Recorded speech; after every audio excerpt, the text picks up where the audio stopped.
আল্লাহ কি দিয়ে বানায়? কুন, আর কিচ্ছু না। ইন্নামা আমরুহু ইযা আরাদা শাইআন আইয়াকুলা লাহু কুন ফায়াকুন। আল্লাহ পাক কুন বলেন, সব হয়ে যায়। ওফো, বলেন না আল্লাহু আকবার। সব বানায় কুন দিয়া। এবার আসে আরেকজনের পালা, সব কুন দিয়ে বানায়। এবার আসে কার পালা? লাউলাহু মা খালাকাল আফলাকা খালিকুহা, लगाता हाथ न पुतले को बुलबशर के खुदा, लगाता हाथ न पुतले को बुलबशर के खुदा, अगर ज़ुहूर न होता तुम्हारा आखिरे कार।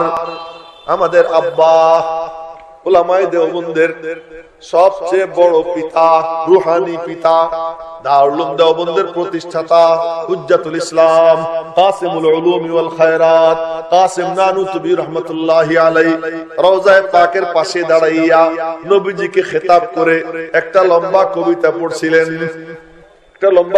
পড়ছিলেন, নিজের বানানো স্বরচিত কবিতা।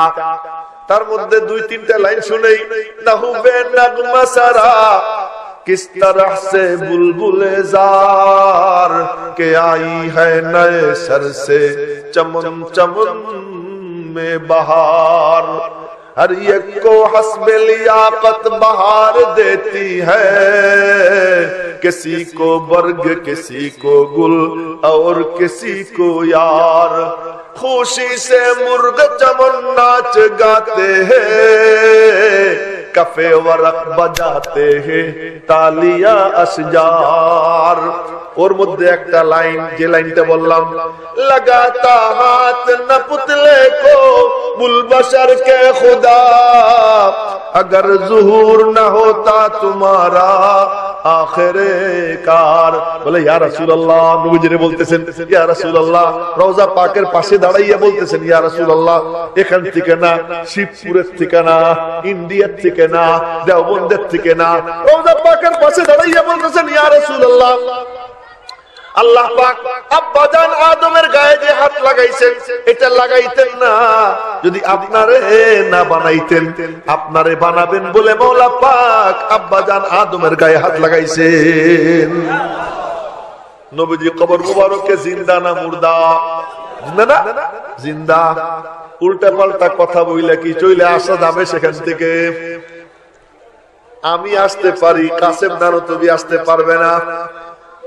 আমি আসতে পারি, কাসেম নানুতুবিরা আসতে পারেন না। আশিকে রাসূল যারা সত্যিকার রওজা পাকের সঙ্গে যাদের সম্পর্ক, উল্টা পাল্টা কিছু করলে রওজা পাক থেকে তাকে বলা হয় উল্টা পাল্টা কইরো না। কাসেম নানুতুবি সেখানে দাঁড়াইয়া বলতেছেন ইয়া রাসূলুল্লাহ, আল্লাহ পাক আপনাকে বানানোর সিদ্ধান্ত না নিলে আব্বাজান আদমের গায়ে হাত লাগাইতেন না। الحمد لله نحمده ونستعينه ونستغفره ونؤمن به ونتوكل عليه ونعوذ بالله من شرور أنفسنا ومن سيئات أعمالنا، من يهده الله فلا مضل له ومن يضلل فلا هادي له، ونشهد أن لا إله إلا الله وحده لا شريك له، ونشهد أن سيدنا وسندنا ونبينا وحبيب ربنا وطبيب قلوبنا ومولانا محمدا عبده ورسوله، صلى الله تعالى عليه وعلى آله وصحبه وبارك وسلم تسليما كثيرا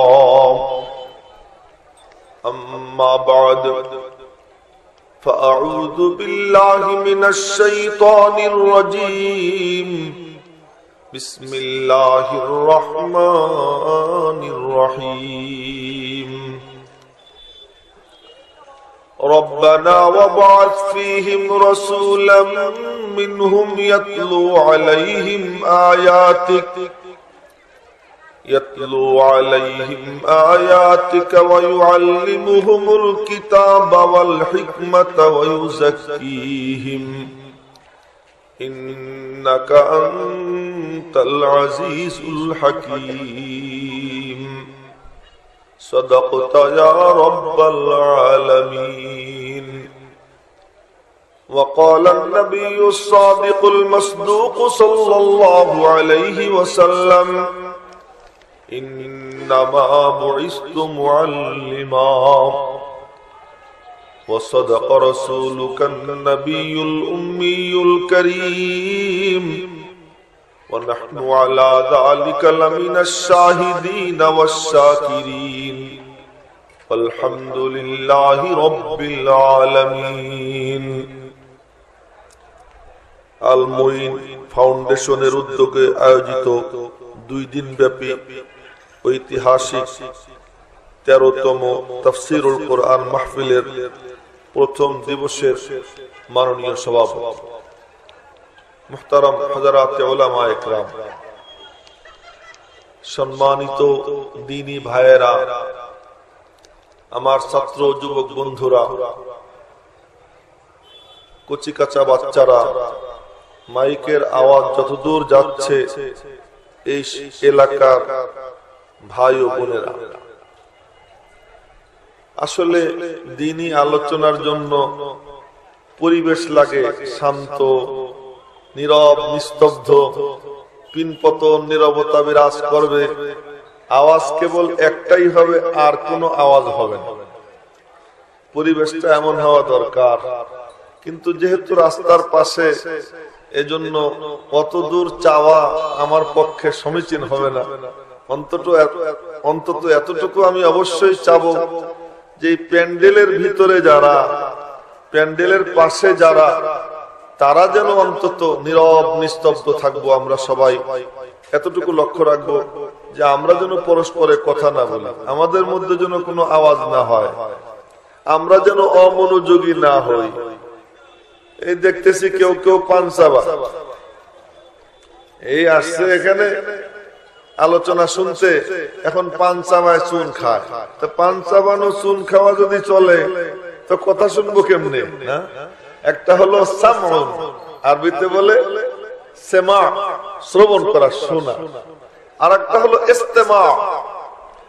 কোরআনে কারীম এর ব্যাপার যখন আসছে তো আল্লাহ পাক বলেন ওয়াইদা কুরিআল কুরআনু ফাসতামিউ লাহু ওয়া আনসিতু লাআল্লাকুম তুরহামুন। যখন কোরআনে কারীমের তেলাওয়াত হয়, কোরআনে কারীমের আলোচনা হয়, আল্লাহ পাক এ বলেন নাই যে ইসমাউ, শোনো। ইসমাউ বলেন নাই, বলছেন ইস্তামিউ। ইস্তামিউ মানে দিলের কান দিয়ে শোনা। দিলের কান দিয়ে শোনা কাকে বলে? একটা হলো শরীরের কান দিয়া, দেহের কান দিয়া শ্রবণ করা, আর একটা হলো দিলের কান দিয়া শ্রবণ করা। দিলের কান দিয়া শ্রবণ করা কাকে বলে? দিলের কান দিয়ে যখন শুনবে, চোখ অন্য কোনো কিছু দেখবে না, হাত অন্য কোনো কিছু ধরবে না, মস্তিষ্ক অন্য কোনো চিন্তা করবে না, অন্য কোনো দিকে কোনো ধান্দা থাকবে না, দেহ মন একত্রিত হয়ে কেবলমাত্র একটাই কাম, আর কোনো কাম নাই। শুনবো, আমার চোখও শুনবে, আমার হাতও শুনবে, আমার পাও শুনবে। এমন ভাবে যদি কেউ শোনে তো রব্বুল আলামিন বলেন আমি আল্লাহ তাকে রহমতের কোলে তুলে নেব। এটাকে বলে ইস্তেমা। আর একটা হলো সেমা, এদিকে কানে আওয়াজ আসতেছে, ওদিকে চুন খাওয়া চলতেছে। কানে আওয়াজ আসতেছে, ওদিকে আমার মোবাইল টিপাও চলতেছে। এদিকে ওয়াজ কিছু শুনি, আবার মোবাইলে হ্যালো, আধা ঘন্টা পরে, আধা ঘন্টা পরে কইতে কইতে তো আমার ওয়াজ ছুটে গেল। এজন্য পরে এখন তো এক কিস্তা মনে পড়ে গেল, আবার বেশি হাইছেন না, পরে এরা গ্যাঞ্জাম লাগা। যারা কিছু শোনে কিছু শোনে না, তারা পরে গ্যাঞ্জাম লাগা। ওই এক লোক ওয়াজে গেছে, ওয়াজ শুনছে, তো ওয়াজের মধ্যে শুনছে কি দুই ছিদ্র যখন পরিষ্কার করবে তখন দোয়া পড়বে, আল্লাহুম্মা জাআলনি মিনাত তাওয়াবিন ওয়া জাআলনি মিনাল মুতাতাহহিরিন।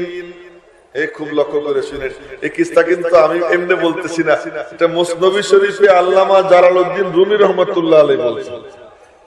মুসনবী শরীফ এক কিতাব আছে, বুজুর্গানের দিন সবাই ওই কিতাব পড়েন, অপরিহার্য এটা পড়া। ওই কিতাবকে হাজী ইমদাদুল্লাহ মুহাজিরে মক্কি বলছেন ফার্সি ভাষার কোরআন শরীফ। এই কিতাব হলো মুসনবী।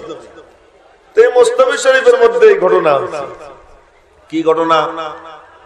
যে এক বুজুর্গ পায়খানার পাশ দিয়ে যাইতেছে, এখন শুনতেছেন কি এক লোক পায়খানার মধ্যে দোয়া করতেছে, আল্লাহুম্মা জাআলনি মিনাত তাওয়াবিন ওয়া জাআলনি মিনাল মুতাতাহহিরিন।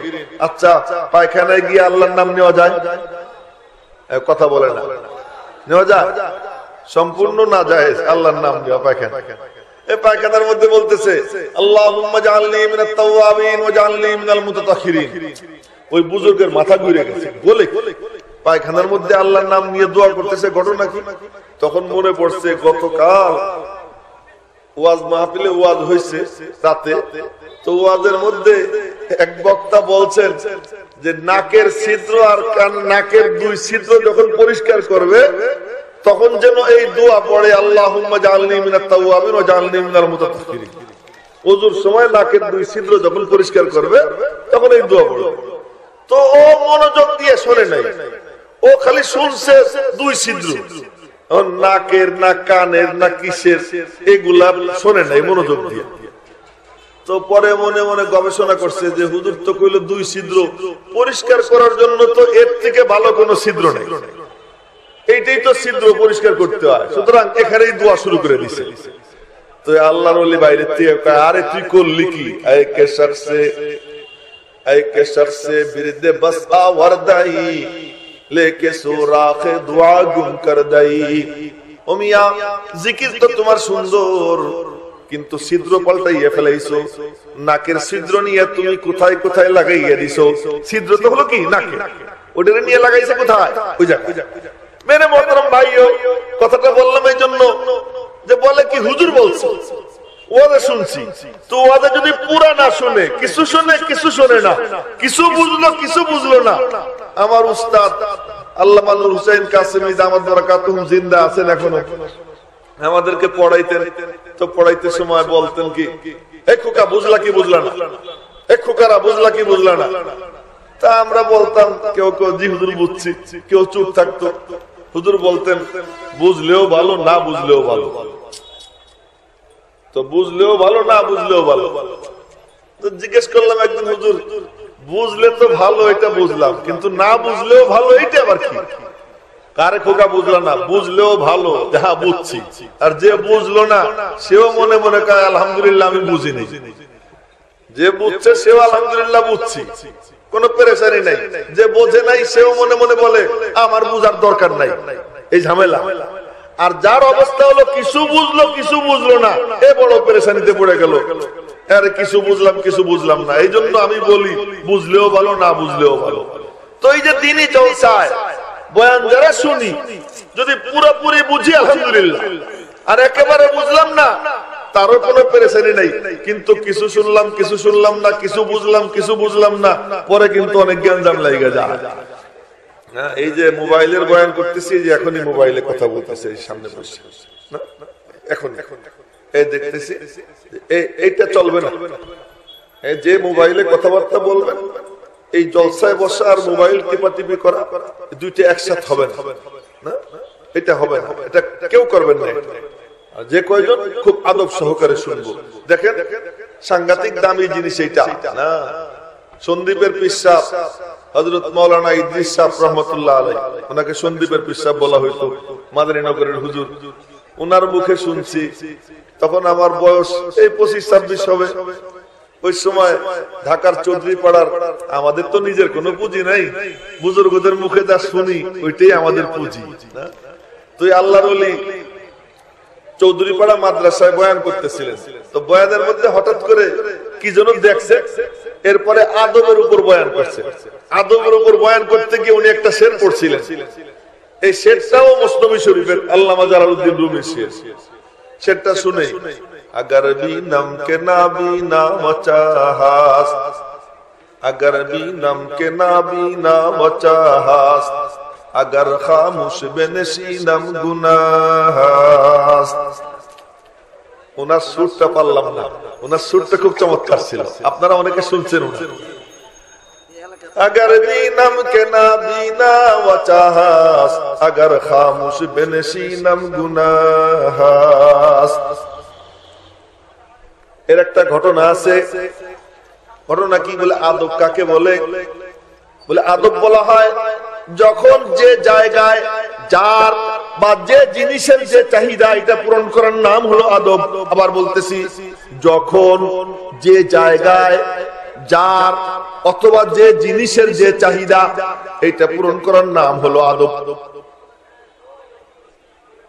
আমি ঘাইমে গেছি, আমার একটু বাতাস দরকার। ওই সময় যদি আইনে আমার চা দেয়, এটা আদব হবে না বাতাস দিয়ে আদব হবে? কি দিয়ে আদব হবে? বাতাস দিয়ে আদব হবে। শীতে থরথর করে কাঁপতেছে, এই সময় তার উপরে পাঙ্খা চালাইয়া দেয়, এইটা আদব না কম্বল দেওয়া আদব? কি দেওয়া আদব? কম্বল দেওয়া আদব। যখন ছেলে দুষ্টুমি করে, এখন ছেলেদের কোলে নিয়ে চুমু খায়, ওই বাপ বেয়াদব, ওই মা বেয়াদব। ছেলে দুষ্টুমি করতেছে, এখন তারা একটা থাপ্পড় দাও, এটাই হলো আদব। শাসন করো। শাসনের সময় শাসন না করা বেয়াদবি। যখন শাসন করার দরকার তখন শাসন করাটাই আদব। যখন আদর করা দরকার তখন আদর করাটাই হলো আদব। ছেলে রেজাল্ট খুব ভালো করছে, এখন তুমি তাকে মাথার থেকে পা পর্যন্ত ভালো পোশাক আশাক দিয়া, জুতা টুতা দিয়া পুরস্কার দাও, এটাই হলো আদব। রেজাল্ট খারাপ করছে, তুমি তাকে তিরস্কার করো, এটাই হলো আদব। अगर भी नम के नाबी ना वचाहास, अगर खामोश बेनशीनम गुनाहास। মজার এক ঘটনা শুনি। মুস্তাফি শরীফ আল্লামা জালালউদ্দিন রুমি লেখছেন যে সামনে একটা গর্ত, কূপ, আর অন্ধ রাস্তা দিয়ে হাইটে যায়। তো অন্ধ হাঁটে কেমনে দেখছেন নি কেউ? কোন সময় অন্ধরা কেমনে হাঁটে? হাতে একটা লাঠি থাকে, আমি দেখাইতেছি, আমি দেখছি। হাতে একটা লাঠি থাকে, ওই লাঠি দিয়ে এমন এমন এমন এমন করে আর হাঁটে। ওই অন্ধের ভিতরে একটা রাডার আছে, ওকে আল্লাহ পাক এরকম অনুভূতি দিছেন। হ্যাঁ, আপনি 5 টাকার নোট দেন ধরে বুঝে ফেলা, 100 টাকার নোট দেন ধরে কি বুঝে ফেলা। সুবহানাল্লাহ। ছোট নোট হইলে তার মুখ কালা হয়ে যায়, সাথে সাথে বোঝে।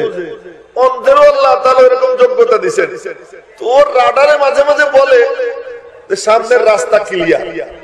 যখন সে মনে মনে বলে সামনের রাস্তা ক্লিয়ার, তখন একটা দৌড় দেয়, টুকটুক করে হাঁটে, ফাঁকে ফাঁকে দৌড়ের মতো জোরে হাঁটে। তো অন্ধ জোরে হাঁটা দিছে, সামনে একটা গর্ত, আর একটু হলে গর্তের মধ্যে পড়ে যাবে। এমন সময় আমি এখানে বসা দেখতেছি অন্ধ দৌড় দিছে। এখন আমি কি করব? ও অন্ধ, সামনে গর্ত, সাবধান, পড়ে যাবা। এই কথা বলতে বলতে তো গোড়ার ডিম পড়েই যাবে। তো এখন কি করব? আল্লামা জালালউদ্দিন রুমি বলেন কি, ওর বুকের মধ্যে ধাক্কা দিয়ে ফেলাই দাও, হাত ধরে টান দিয়ে পিছনের দিকে নিয়ে আসো। পড়ে গেলে চামড়া ছিলবে, ব্যথা পাবে, কিন্তু জীবনে বেঁচে যাবে। আর যদি তুমি ওয়াজ করতে থাকো তো গোড়ার ডিম গর্তের মধ্যে পড়ে যাবে। তাই আল্লামা জালালউদ্দিন রুমি বলেন, अगर भी नम के नाबी ना वचाहास, अगर खामोश बेनशीनम गुनाहास। যদি আমি দেখি অন্ধ রাস্তা দিয়ে যাচ্ছে, সামনে একটা কূপ, গর্তের মধ্যে পড়ে যাওয়ার আশঙ্কা ভয়, আমি যদি চুপচাপ বসে থাকি এটা আমার অন্যায়। আমার দায়িত্ব তাকে ফিরানো। সে যদি পড়ে যায় চামড়া ছিলে যাবে, হাড় গোড় ভাঙবে, কিন্তু জীবনে বাইচে যাবে। আর যদি আমি তারে না ঠেকাই, ধাক্কা না দেই, সে গর্তের মধ্যে পড়বে, তার জীবনের আশঙ্কা। তার মানে যখন যে জায়গায় যার যা চাহিদা এটা পূরণ করার নাম হলো আদব। মেরে মুহতারাম ভাইও, এক আজীব ঘটনা মনে পড়ে গেল। হযরত আবু হুরায়রা রাদিয়াল্লাহু তাআলা আনহু সাহাবা ইকরামের মধ্যে সবচেয়ে বড় মুহাদ্দিস, 5374 হাদিসের বর্ণনাকারী। 5374 হাদিসের বর্ণনাকারী মানে সলিড 5000 হাদিস। পরবর্তী মুহাদ্দিসরা যে লাখ লাখ হাদিস, হাজার হাজার হাদিস, হলো এক হাদিস এরকম হয়ে যায় 5000, এক হাদিস হয়ে যায় 300 200, এক হাদিস বর্ণনা করছে 100 জনে হয়ে গেছে একটা হাদিস 100 হাদিস, এক হাদিস বর্ণনা করছে 1000-এ হয়ে গেছে 1000। আর আবু হুরায়রা যে 5374, এটা আলাদা আলাদা 5374 হাদিস নবীজির থেকে সরাসরি শুনছেন। এই আবু হুরায়রা রাদিয়াল্লাহু তাআলা তাও কেমনে, একদিন নবীজি বলতেছেন, এ কে আসরে একটু চাদর মেলে ধরবা আর আমি কিছু কইরা দিব, আর ওইটা সে বুকের মধ্যে জড়াই ধরবে, এরপরে সে যা শুনবে আর ভুলবে না। হযরত আবু হুরায়রা কয়, আনা ইয়া রাসূলুল্লাহ, আমি চাদর পাইতে দিবেন। নবীজি এমন এমন কইরা এরকম দিবেন, কিছু দেখা যায় না, দেখছেন কিছুই দেখা যায় না। নবীজি কি কি যেন বললেন, কইরা ফুদিয়া হাত মারলেন, আর আবু হুরায়রা চাদর পেঁচাইয়া বুকের মধ্যে জড়াই ধরে। আবু হুরায়রা বলেন, ওই দিনের পর থেকে কিছু শুনতে দেরি, মুখস্থ হইতে দেরি হইতো, আর যা শুনছি মুখস্থ হইছে, আর কোনদিন ভুলি নেই, আর কোনদিন ভুলি নেই।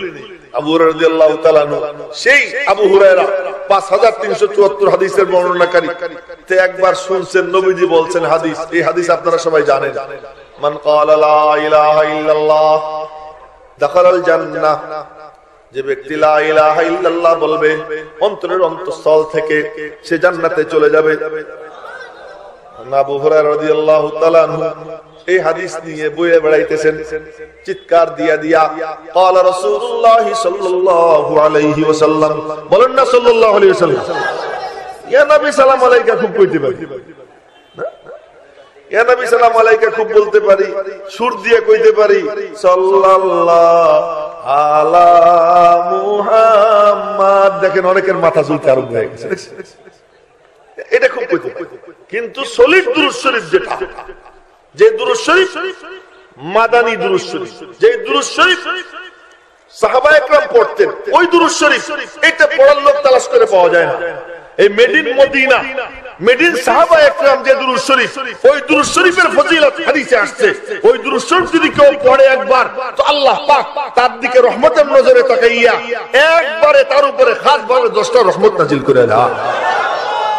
ওই দুরূদ শরীফ তো আবু হুরায়রা বর্ণনা করতেছেন কি, মান ক্বালা লা ইলাহা ইল্লাল্লাহ দাখালাল জান্নাহ, যে ব্যক্তি অন্তরের অন্তঃস্থল থেকে বলবে লা ইলাহা ইল্লাল্লাহ, সে জান্নাতে যাবে। এমন মজার হাদিস যে শুনে খুশি। হযরত ওমরের কানে আওয়াজ গেছে যে আবু হুরায়রা হাদিস বয়ান করতেছেন। ওমর বলেন, আবু হুরায়রা কি থামো, এই হাদিস এরকম বইলো না, এই লক্ষ্য এই হাদিস এভাবে বইলো না। আবু হুরায়রা কি ওমরের পাত্তা দেন, নবীজির কাছ থেকে শুনছি, আমি বলবো তুমি আমারে ঠেকানোর কে? আবু হুরায়রা মনে মনে বলে, তুমি আমারে ঠেকানোর কে, আমি হাদিস বয়ান করব। আবু হুরায়রা বলে দিতেছে, হযরত ওমর ডাক দিয়েছেন, আবু হুরায়রা থামো, থামে না। এক পর্যায়ে হযরত ওমর আবু হুরায়রার বুকের মধ্যে ধাক্কা দিয়ে ফেলাই দিয়েছে। তা আবু হুরায়রা চিত হয়ে পড়ে গেছে। লক্ষ্য কারে ধাক্কা দেয়? আবু হুরায়রা। সাহাবা একরামের মধ্যে সবচেয়ে বড় মুহাদ্দিস, ধাক্কা দেয় কে? ওমর। ওমর কে? নবীজির শ্বশুর। ওমর কে? নবীজি বলেন আমার পরে কেউ নবী হইলে ওমর হইতো। ওমর কে? নবীজিরে গিয়ে বলেন, ইয়া রাসূলুল্লাহ, কি এই কামটা, এই ফয়সালাটা একটু করে দেন, এই বেটিকে ঘরের থেকে বাইরেতে দিয়েন না, আপনার বিবিদেরকে ঘর থেকে বোরকা ছাড়া বের হইতে দিয়েন না। নবীজি বললেন, ওমর প্রস্তাবটা তোমার সুন্দর, আমারও মনে তাই চায়, কিন্তু কি করব, আমি তো কিছু বলতে পারি না। কি বলতে পারে কে? ফয়সালা তো জমিনে হয় না, ফয়সালা তো আরশে হয়, তা আমি তো কিছু করতে পারতেছি না। ওমর দেখে যে সুবিধা হইতেছে না। নবীজি বলতেছেন, প্রস্তাব তোমার, সমর্থন আমার। প্রস্তাব তুমি দিতে পারো, সমর্থন আমি করতে পারি, কিন্তু ফয়সালার মালিক আমি না, ফয়সালার মালিক হলেন আল্লাহ। একটু আল্লাহ বলেন না, সমস্যা কি? সমস্যা আছে না? ফয়সালার মালিক কে? সুযোগ পেয়ে গেলে বলবেন আল্লাহ। আল্লাহ বললে কি হয় জানেন? সুবহানাল্লাহ। আল্লাহ বললে কি হয়?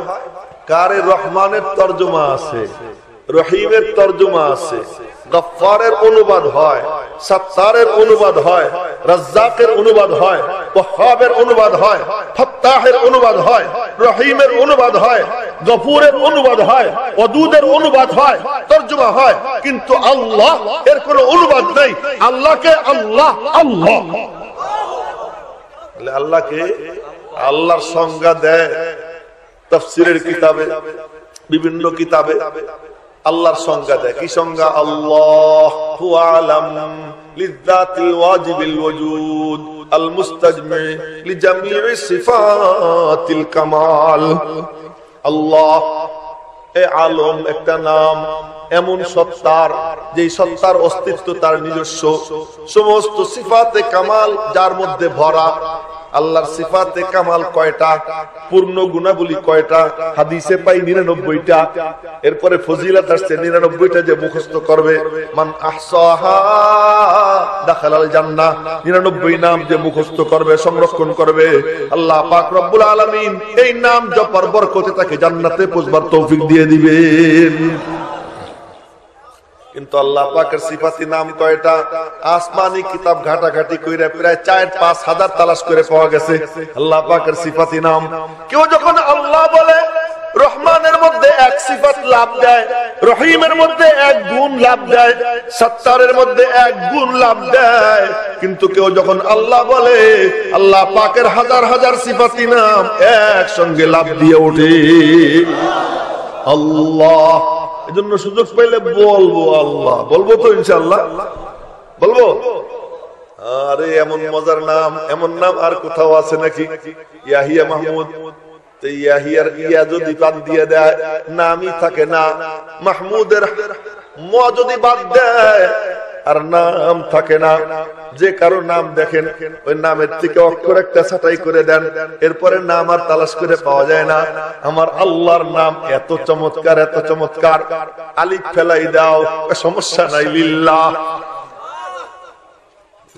মরা মানুষ লিল্লাহ বললে কি গুনাহ হচ্ছে? আলিফ ফেলাই দিলে কি হয়? আর একটা লাম ফেলাই দাও, কি হবে? লাহু। আর এক লাম ফেলাও, এবার কি? হু। 4 ভাগ করো, তারপরেও আল্লাহ আল্লাহ। এত চমৎকার নাম, সুযোগ পেয়ে গেলে বলবো। তো ফয়সালা কি জমিনে হয় না ফয়সালা আসমানে হয়? ওমর প্রস্তাব দেন, নবীজি সমর্থন করেন। তো ওমর বলেন, আপনার মনের কথা যখন বললাম ফয়সালা দিয়ে দেন। নবীজি বলতেছেন, ফয়সালা তো হয় আরশে আজিমে।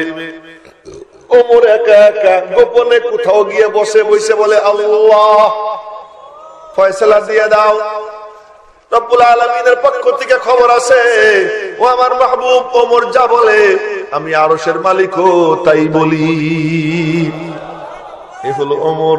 22 জায়গা, 1-2 জায়গা না, 22 জায়গা ওমর যা বলে আল্লাহ তাই বলে। খন্না আল্লাহু আকবার। ওমর যা বলে আল্লাহ তাই বলেন। সুবহানাল্লাহ। নবীজি খানায়ে কাবার তওয়াফ করছেন, ওমরও তওয়াফ করছেন। তওয়াফ শেষ হয়ে গেছে। তওয়াফের শেষে নবীজি চাইয়ে দেখেন ওমর মাকামে ইব্রাহিমের পাশে দাঁড়াইয়া রইছেন। মাকামে ইব্রাহিমের পাশে দাঁড়াইয়া রইছেন। ওমরের মুখ চিন্তিত, মুখটা বেজার, মনটা খারাপ। নবীজি বলেন, ওমর তোমার মুখ এমন কেন? মন খারাপ নাকি? কি চিন্তা করতেছো? ওমর বলতেছেন, চিন্তা করতেছি আমার আব্বার পা, আমার আব্বার কদম, ওই যে দাগ দেখা যায়, এখানে দাঁড়াইয়া যদি 2 রাকাত নামাজ পড়তে পারতাম মনটা বড় ভালো লাগতো। নবীজি বলতেছেন, ওমর তুমি তো আমার মনের কথাই বলছো, আমারও মনে চায় এখানে দাঁড়াইয়া 2 রাকাত নামাজ পড়ি। ওমর বলতেছেন, আমার মনে চায় এখানে দাঁড়াইয়া 2 রাকাত নামাজ পড়ি। নবীজি বলতেছেন, ওমর তুমি তো আমার মনের কথাই বলছো, আমারও মনে তাই চায়। ওমর বললেন, ইয়া রাসূলুল্লাহ তাই তো ফয়সালা দিয়ে দিলেই হয়ে যায়। না না না, ফয়সালা আমি দিব না, ফয়সালা তো আরশ থেকে আসবে, আল্লাহ পাক ফয়সালা দিবেন। ওমর মনে মনে বলেন, আল্লাহ দিয়ে দাও না ফয়সালাটা। ওমর মনে মনে, আল্লাহ দাও না ফয়সালা, জিবরাইল হাজির হয়, রব্বুল আলামিন বলেন ওমরের জুবান দিয়ে বের হয়, লাউ ইত্তাখালনা মাকামা ইব্রাহিমা মুসাল্লা, যদি মাকামে ইব্রাহিমকে নামাজের জায়গা বানাইতাম কতই না ভালো হইতো। রব্বুল আলামিন ওমরের জুবান দিয়ে যা বের হয় আল্লাহ পাক তাই বলেন, ওয়াত্তাখিযু মিন মাকামি ইব্রাহিমা মুসাল্লা, মাকামে ইব্রাহিমকে তোমরা নামাজের জায়গা বানাও। এই ওমর আল্লাহ আম্মা জান আয়েশা সিদ্দিকার উপরে মুনাফিকরা অপবাদ লাগায়, উনি নাকি নাউজুবিল্লাহ সাফওয়ান ইবনুল মুআত্তাল আস-সুলামি রাদিয়াল্লাহু তাআলা আনহু, উনার নাম দিয়া নবীজির ঘরের উপরে মুনাফিকরা আক্রমণ চালায়। আম্মা জান আয়েশা সিদ্দিকার পবিত্রতা নিয়ে অভিযোগ করে। অনেক লম্বা কাহিনী, ওইটা বলবো না। একদিন নবীজি মসজিদ নববীতে সব সাহাবীদেরকে ডাকলেন, ডাইকে বললেন, ইয়ারা তোমরা আমাকে পরামর্শ দাও। হযরত আলী দাঁড়াইয়া বললেন, ইয়া রাসূলুল্লাহ, খামাখা এত পেরেশান হওয়ার কি দরকার? নারীর তো কোনো অভাব নাই, আরো কত মাইয়া আছে, খামাখা আয়েশারে নিয়ে এত পেরেশান হওয়ার কি দরকার? এই কথা যদি বলতে পারে আলী, হযরত ওমর দাঁড়াইছেন, দাঁড়াইয়া বলতেছেন, ইয়া রাসূলুল্লাহ, কি ওমর, আয়েশারে কি আপনি আপনার নিজের ইচ্ছায় ঘরে আনছেন না মালিকের ফয়সালায় ঘরে আনছেন? আয়েশাকে আপনার ঘরে আনছেন কি আপনার নিজের ফয়সালা না আল্লাহর ফয়সালা? নবীজি মিম্বরে বসা, আঙ্গুল আসমানের দিকে উঠাইয়া বললেন, আল্লাহর ফয়সালা, আমার ফয়সালায় আনি নেই। আরে শুধু কি আল্লাহর ফয়সালা নি? বুখারী শরীফের হাদিস। নবীজি বলেন, ঘুমের মধ্যে দেখি জিবরাইল আসছে, স্বর্ণের পাত্র, রেশমি রুমাল দিয়ে ঢাকা পাত্র আইনে আমারে দিয়ে বলে, ইকশিফ, খোলেন। খুলে দেখেন, খুলে দেখি অপরূপ সুন্দরী এক রমণীর ছবি। বললাম, ইয়াকু হাদা মিন ইনদিল্লাহ ইউমজিহি, যদি এটা আল্লাহর পক্ষ থেকে হয় তাহলে যেন আল্লাহ এটা কার্যকর করে দেয়। তার মানে এই মেয়েটারে যদি আল্লাহ আমার সঙ্গে বিয়ে দিবার চায় তাহলে যেন দিয়ে দেয়। একদিন, দুই দিন স্বপ্নে দেখলাম। এরপরে দেখি ওই ছবিটা আয়েশার ছবি। আল্লাহ পাক জান্নাত থেকে পাঠাইতেছেন ছবি। সেই ছবি কার ছবি? এই ছবি দেখায় ঘটকরা, দেখছেন নি আপনারা? হ্যাঁ, যারা ঘটক তাদের মোবাইলের মধ্যে কত মাইয়ার ছবি, না কত মাইয়ার ছবি, তাদের মানি ব্যাগের মধ্যে অনেকের ছবি। আস্তাগফিরুল্লাহ, আল্লাহ মাফ করে দিও। বয় যে ঘটকদের কাছে যদি কোনো পিতা তার কন্যার ছবি দেয়, এটা হারাম, এটা হারাম, হারাম। কোন বেগানা পুরুষের কাছে তার মেয়ের ছবি দিবে, এটা সম্পূর্ণরূপে হারাম, এটা না যায়। পত্রিকায় ছবি দিয়ে বিজ্ঞাপন দেয়, এই যে আমার মাইয়া কত সুন্দরী, কারা ওরে বিয়ে করবা। হায়া লজ্জা এমন ভাবে শেষ হয়ে গেছে মানুষের, যেন পণ্য দ্রব্য। তো বলতেছিলাম, হযরত আয়েশার ছবি দেখাইছেন আল্লাহ, ছবি দেখায় ঘটকরা। তাই আমি আর কি একটু রসিকতা করে বলি যে আমার আল্লাহ স্বয়ং নবীজির বিয়ার ঘটকালি আল্লাহ নিজে করেছে। নবীজির বিয়ার ঘটক হয়েছেন কে? আল্লাহ। তো আয়েশা সিদ্দিকার এই ছবি আল্লাহ দেখাইছেন। তো হযরত ওমর বললেন, আয়েশারে কি আপনি নিজে আনছেন আপনার ফয়সালায় না আল্লাহর ফয়সালায়? নবীজি আঙ্গুল উঁচিয়ে বললেন, আল্লাহর ফয়সালা, আমার ফয়সালা না। এবার ওমর বলতেছেন, তাহলে তো আয়েশা আপনার ঘরে থাকবে কি থাকবে না? আসছে যখন তার ফয়সালায়, থাকা না থাকাও তার ফয়সালা, আপনার ফয়সালা দেওয়ার কোনো অধিকার নাই। ওমর কাকে বলে দেখেন, বলে আপনি কি ফয়সালা দিবেন আয়েশার ব্যাপারে? নিজের ফয়সালায় আনেন নাই, আপনার ফয়সালা দেওয়ার কোনো অধিকার নাই। যে আয়েশাকে আল্লাহ পাঠাইছেন আপনার ঘরে, ওই আয়েশা আপনার ঘরে থাকবে কি থাকবে না এই ফয়সালাও আল্লাহই করবেন।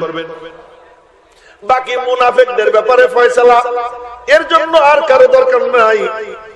ওমর খাপ থেকে তরবারি বের করে বলে, বাকি মুনাফিকদের ফয়সালা তো আমি ওমরের তরবারি দিয়েই করব।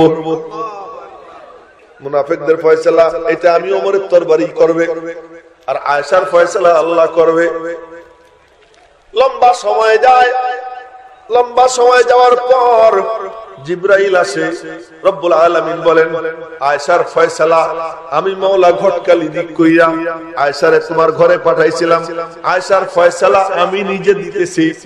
হযরত ইউসুফ আলাইহিস সালামের সাফাই সাক্ষী দেয়, কোলের শিশু, দুধের বাচ্চা, আরো বিভিন্ন জনের পক্ষে সাক্ষী দেয়, অমুক তমুক।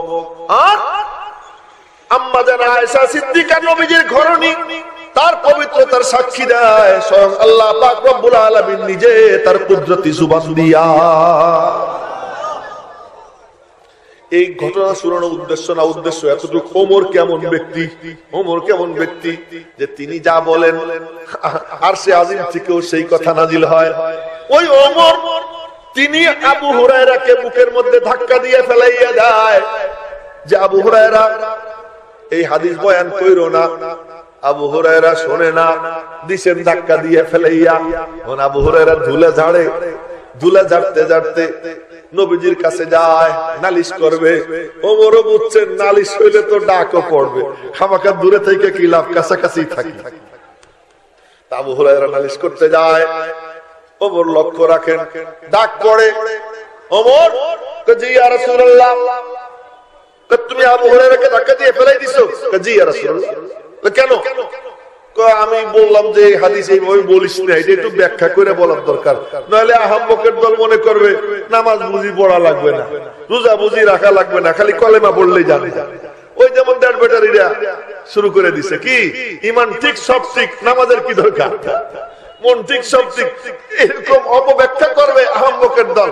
এই জন্য এই হাদিস যখন বলবে ব্যাখ্যা বিশ্লেষণ করে বলতে হবে যে লা ইলাহা ইল্লাল্লাহ বলা মানে কি, যে লা ইলাহা ইল্লাল্লাহ তোমার হাতেও বলবে, লা ইলাহা ইল্লাল্লাহ তোমার চোখেও বলবে, লা ইলাহা ইল্লাল্লাহ তোমার সমস্ত অঙ্গ প্রত্যঙ্গের মধ্যে দেখা দিবে। তার মানে মালিকের হুকুমের সামনে পুরোপুরি নিজেকে সমর্পণ করতে হবে। এই হলো লা ইলাহা ইল্লাল্লাহর অর্থ। এটা ব্যাখ্যা করে বলতে হবে, এরকম ঢালাও ভাবে বললে এটা ঠিক হবে না। আমি এই জন্য বলছি বলিস না, ও আমার কথা শোনে না, এই জন্য ধাক্কা দিয়ে ফেলাই দিছি। নবীজি বললেন ঠিক করছো। আবু হুরায়রা ধাক্কা দিয়ে ফেলাই দেয়, এটাও কি হয়? ঠিক হয়। এর নাম হলো কি? আদব। আগার বি নাম কে নাবি না মচাহাস, আগার খামুশ বেনশি নাম গুনাহাস। আমি বসে রয়েছি, সমানে আমারে মশাই কামড়ায়, কোনখানে ওয়াজ করতে গেলাম, সমানে মশাই কামড়ায়। এমন সময় খালি না আপেল দেয়, আঙ্গুর দেয়, কি দেয়? আপেল দেয়, আঙ্গুর দেয়, দুধ দেয়, এইটা দেয়, সেটা দেয়, হুজুর খান। এদিকে মশাই আমার 12টা বাজাই দেয়, কয়েল জ্বালায় না, মশা তাড়ানোর কোনো ব্যবস্থা করে না। ওই লোকটা বেয়াদব, বলে কিচ্ছু তুমি হুজুরের খাবার দিও না, মশা তাড়ানোর ব্যবস্থা করো। এটাই হলো আদব। আদব তাকে বলে যখন যে জায়গায় যার বা যে জিনিসের যে চাহিদা, এটা পূরণ করার নাম হলো আদব। দিনই জলসায় আসছেন, এখন বৈশা বৈশা মুরাকাবা করে। কিছুদিন আগে আমার মসজিদে জুমার বয়ান করতেছি, একজন দেখি তসবিহ টিপে, দিছি ধমক। পরে জানলাম যে সে এক ইন্ডাস্ট্রির মালিক।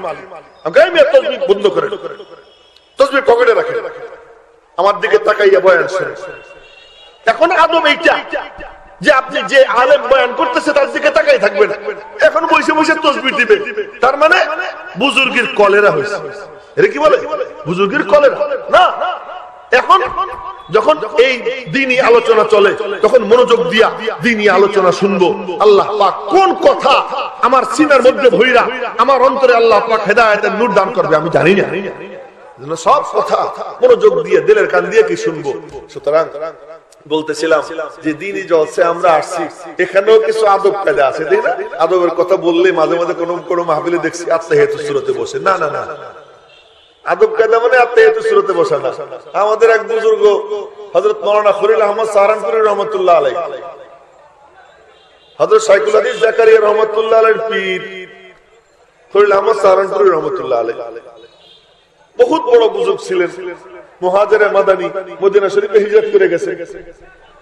এই খলিল আহমদ সাহারানপুরী রহমাতুল্লাহ আলাইহির কাছে এক মুরিদ আসতেন, এই মোটা, বিশাল মোটা, দাড়ি এত বড় যে ওনার দাড়ি রাখার জন্য আলাদা একটা ব্যাগ বানাইছিলেন।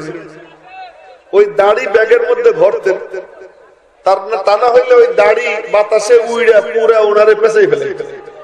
এত বড় দাড়ি ছিল ওনার। উনি দাড়ি ছাড়তেন না, যা হয়েছে তাই রাখতেন। তো তো ওই দাড়ি ব্যাগে নিয়ে আসতেন হযরতের দরবারে। আসার পরে ব্যাগটা মানে খুলতেন, পুরা দাড়ি বুকের উপরে পেটের উপরে ছড়াই যেত। মোটা মানুষ, পিসাব হুজুরের দরবার মুরিদ। পিসাব বলতেন ওরে তোমরা বালিশ দাও, তো বালিশ দিত। উনি বালিশে হেলান দিয়া এইভাবে বসতেন।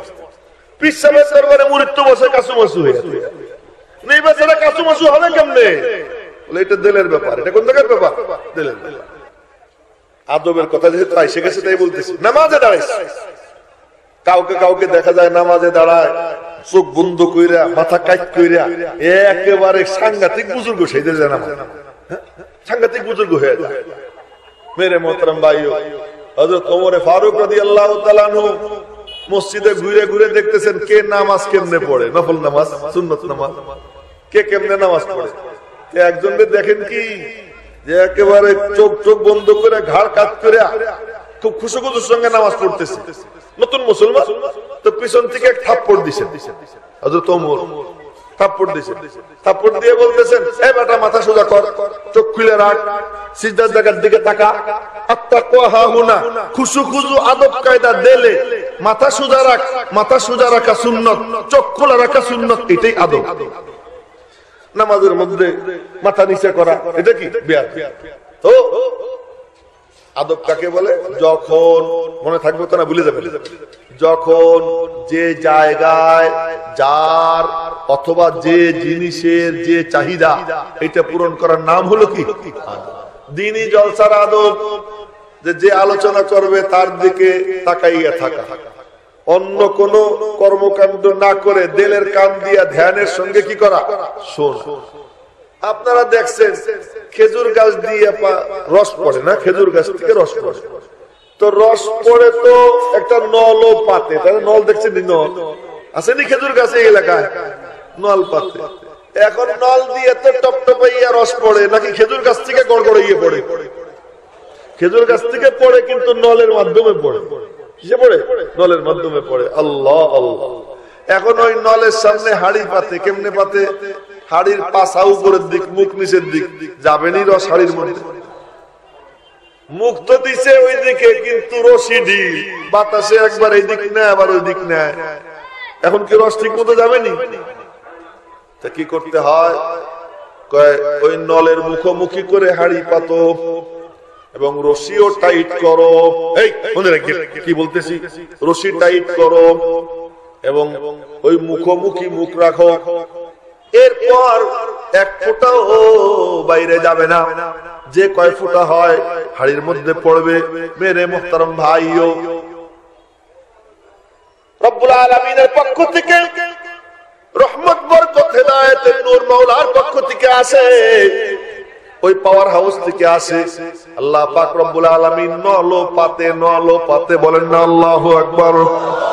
নলো পাতে, ওই নল কোথায়? নবীজির রেখে যাওয়া মিম্বর।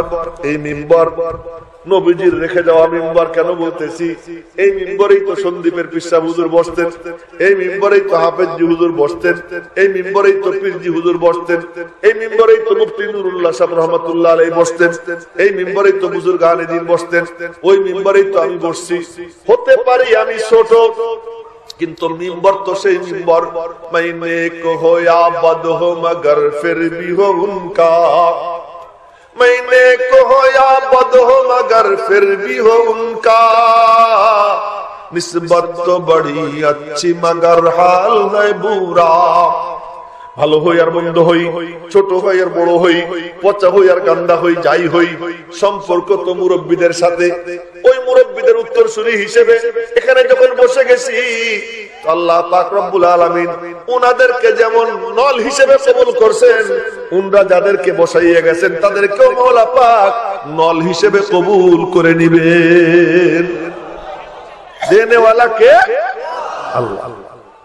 তো এখন নল, এই নলের মুখোমুখি হতে হবে।